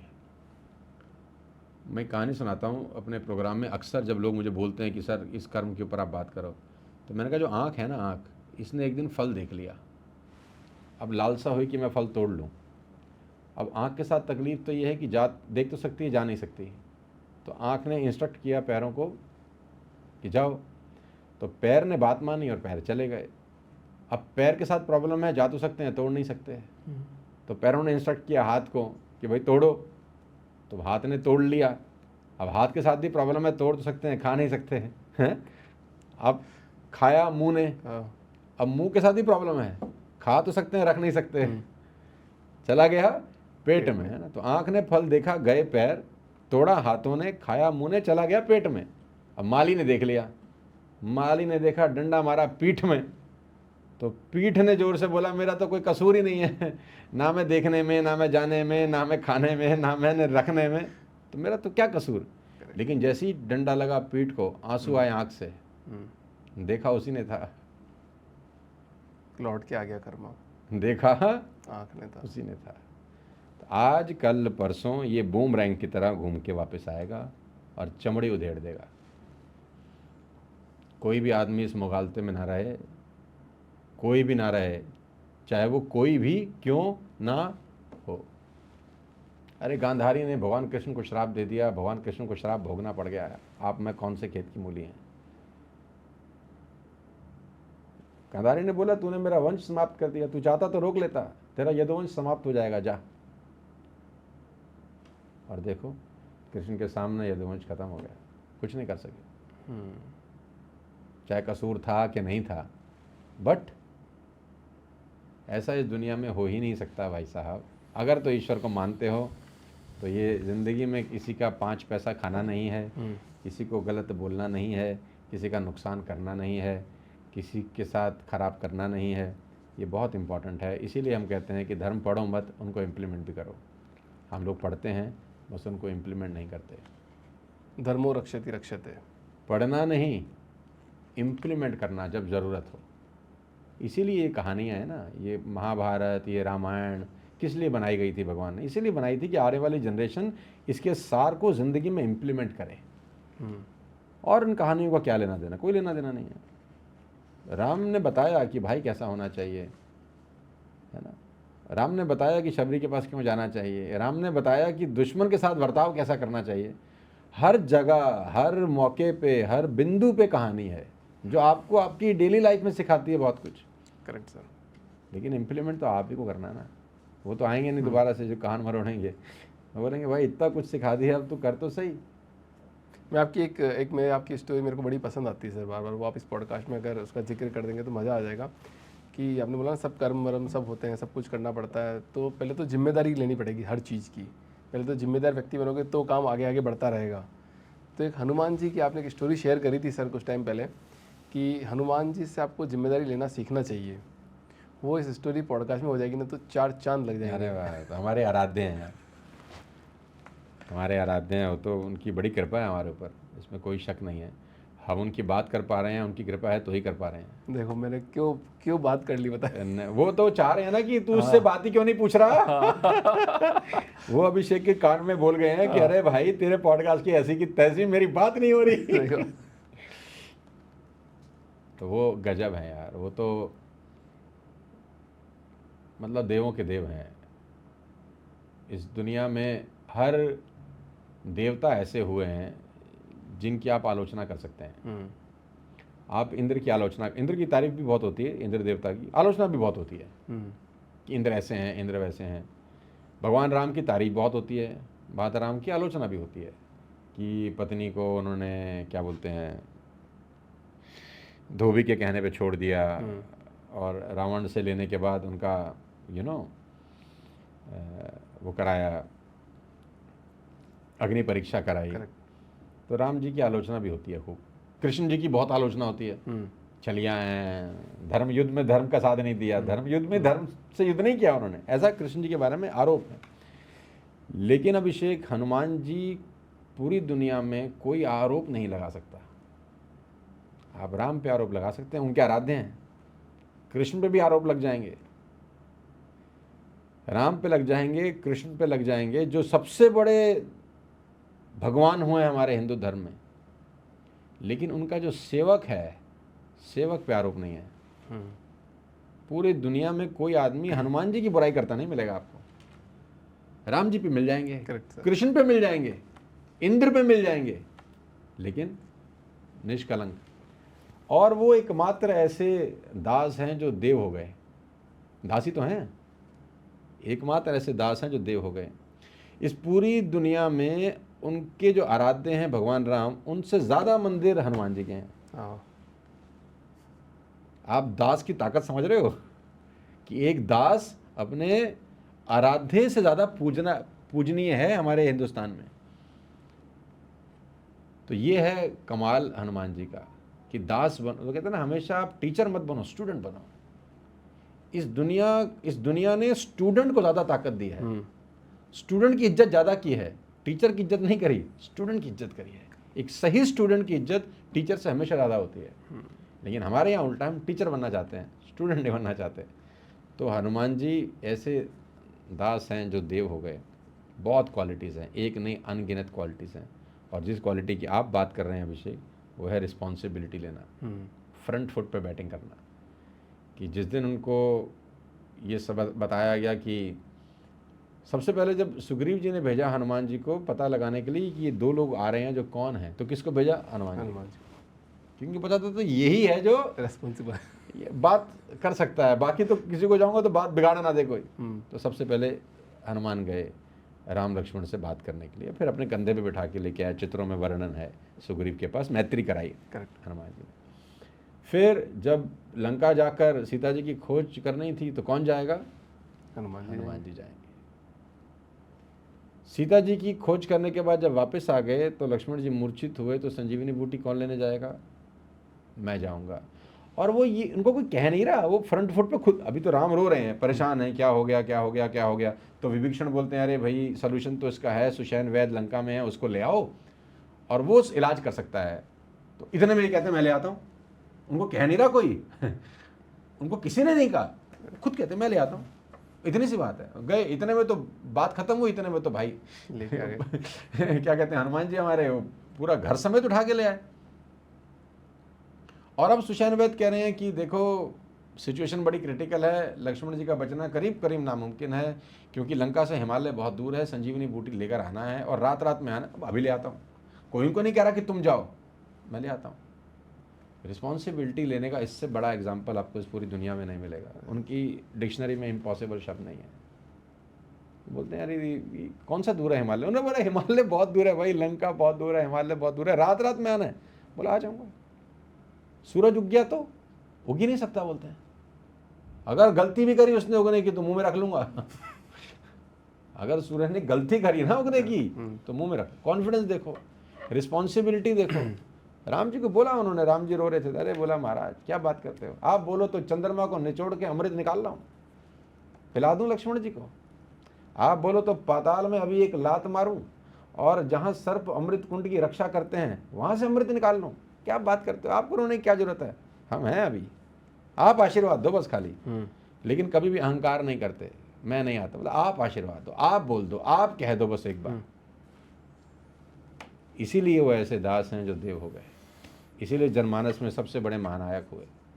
उनसे बड़ा महानायक इस पूरे संसार में ना हुआ है ना कभी हो सकता है। बात आई गई सर, तो एक वो सुबह सुबह गाना सुनते हुए आ रहे थे भगवान का ही, सब कहते हैं सोनू तेरा भाग सुनहरा है, तुम्हारे घर के द्वार पे हनुमान का पहरा है। कोई शक नहीं है इसमें। हमारे तो अंग संग हैं यार, हमारे तो अंग संग सहाय हैं। मुझे कभी कभी सिचुएशन ऐसी कभी अच्छी भी आती है, कभी ख़राब भी आती हैं लाइफ के अंदर, तो मुझे लोग बोलते हैं कि सच सच बताओ भगवान तुम्हारे साथ हैं कि नहीं है। अरे मैंने कहा 100% हमारे साथ है, नहीं होते तब तक हम बर्बाद हो चुके होते। सीता जी ने उनको अमर होने का वरदान दिया था जब वो पहली बार सीता जी से हनुमान जी की भेंट हुई अशोक वाटिका में, तब सीता जी ने उनको वरदान दिया था अमर होने का। ये वरदान सीता जी से मिला है उनको। उन्होंने कहा अजर अमर गुण निधि सुत हो, अमर हो जाओ, गुणों की खान हो जाओ। क्या बात है, कितनी कहानियाँ सुना सकते हैं आप, गजब है यार। उनके अंदर तो कमाल ही है, कमाल है। जब वो गए सीता जी से मिलने के लिए तो छोटे रूप में गए थे, लघु रूप में, कि डर ना जाए माँ, क्योंकि हनुमान जी तो हनुमान जी तो पत्तों में बैठे थे, रावण धमका रहा था सीता जी को, 1 महीने का टाइम देता हूँ, हाँ कर दे नहीं तो गर्दन काट दूंगा। चलो रावण धमका के चला गया। अब इन्होंने ऊपर से अंगूठी फेंकी और पूरा एपिसोड है। तो लघु रूप में गए थे, तो माँ को कहा उन्होंने, पहले तो अपना परिचय दिया। अब यहाँ बड़ी भारी लर्निंग है अभिषेक। सीता जी ने कहा कौन है भाई, तो कहते राम दूत मैं मातु जानकी सत्य शपथ करुणा निधान की। पहला जो वर्ड बोला वो राम का नाम लिया कि राम दूत मैं मातु जानकी सत्य शपथ करुणा निधान की। मैं राम जी का दूत हूँ माँ, और उन्हीं की सौगंध उठा के कह रहा हूँ। इससे ज़्यादा परिचय है ही नहीं कोई। हमारे ऐसा आदमी चला गया होता ना, अरे माता जी हमें नहीं पहचानते आप कैसी बात कर दी आपने, अरे मैं आया कोई आ ही नहीं सका यहाँ तो आदमी 2 रुपए का काम करता है और शहंशाह खुद को समझता है। तो अरे माता जी कैसी बात कर दी, हमें नहीं जानता। राम दूत मैं मात, वहाँ भी राम का ही नाम ले रहे हैं। सही बात। सत्य शपथ करुणा निधान की ये मुद्रिका मैं लेकर आया हूँ, तो आप चिंता ना करें, भगवान राम आएंगे और आपको यहाँ से ले जाएंगे। उनकी बहुत बड़ी सेना है मेरी तरह। तो जब उन्होंने बोला ना उनकी बहुत सेना है बड़ी मेरी तरह, तो माँ को थोड़ा संशय हुआ कि तुम्हारी तरह, तुम तो इतने क्या कहते हैं छोटे से रूप में, बोले तेरी तरह सेना है, फिर तो होली का बेड़ा पार। तो बोला नहीं माँ इतने में हल्के में मत लो, ये तो आप डरे नहीं, तो मैं ये रूप बना के आया हूँ, देखना चाहते हो मैं कैसे हूँ। तो माँ ने कहा हाँ दिखाओ। तो फिर कहते हैं हनुमान जी ने अपना रूप प्रकट किया, कनक भूधराकार शरीरा। आसमान तक जब रूप लग गया तो माँ कांपने लगी डर के। तो फिर लघु रूप हो गए कि माँ ये तो मैं जानबूझ के ऐसा आया हूँ ताकि आप घबरा ना जाएं। मैं तो अकेला रावण को मार के आपको यहाँ से ले जा सकता हूँ अगर राम हाँ करें तो, लेकिन उनकी आज्ञा नहीं है। मेरा काम सिर्फ पता लगाना है, बाकी आपको चिंता करने की ज़रूरत नहीं है। क्या बात है यार, हमारे ऐसा आदमी, हमारे माहौल बना देगा। अरे भाई हम तो बाबा 2 रुपये का काम करते हैं और शहंशाह समझते हैं अपने आप को। यही फ़र्क है। और ये चीज़ सीखने की है। ये कहानियाँ सिर्फ ग्रंथों में लिखी हुई हैं, लेकिन जब आप और हम आत्मसात करते हैं तो आप हम्बल हो जाते हैं। जी सर। आपको लगता है जब उन्होंने इतना बड़ा अचीव करने के बाद ज़िंदगी में क्रेडिट नहीं लिया तो हम कौन खेत की मूली हैं। उन्होंने हर बात का जो क्रेडिट था वो अपने आराध्य पे सौंप दिया। ये नहीं होते तो मैं नहीं कर पाता, ये नहीं हो पाते तो हो ही नहीं सकता था, इनकी कृपा है तो मैं कर पाया। वो हर चीज़ ऊपर फेंक रहे हैं और हम चीज़ क्या रह रहे हैं भाई, हमने बड़ी मेहनत करी। अरे आपको क्या पता हम कितनी मेहनत करते हैं। अरे मेहनत दुनिया में बहुत लोग करते हैं भैया, जिसकी कृपा उसकी होती है ना, रिजल्ट उसी को मिलते हैं। तो ये है हनुमान जी हमारे, उनसे बढ़कर ना कोई देव हुआ है मेरी नज़र में, ना उनसे बढ़कर कोई देव होगा। आज सुबह की शुरुआत उसी गाने से हुई है। अंत तो नहीं कर रहे हैं, ये पॉडकास्ट चलता ही रहेगा, सदियों तक चलता रहेगा, क्योंकि हमने बात ही ऐसी करी है। और जब तक हनुमान जी की आवाज़ रहेगा तब तक पॉडकास्ट भी चलता रहेगा। नहीं, हनुमान जी तो सदा सदा रहेंगे। हमने कितना साल रहना है, 20-30 साल, ज़्यादा वो तो युगों तक, वो तो युगों तक रहेंगे, युगों तक रहेंगे। हमारे ऐसे तो जीव आते जाएंगे, जाते रहेंगे। Thank you so much sir, बहुत बहुत शुक्रिया। काफ़ी मज़ा आया आपके साथ बात करके, और आपने माहौल बना दिया आज पॉडकास्ट में। अरे बहुत गजब माहौल बना दिया। Thank you so much sir, बहुत बहुत शुक्रिया अभिषेक बुलाने के लिए। राधे राधे सर। राधे राधे राधे राधे राधे।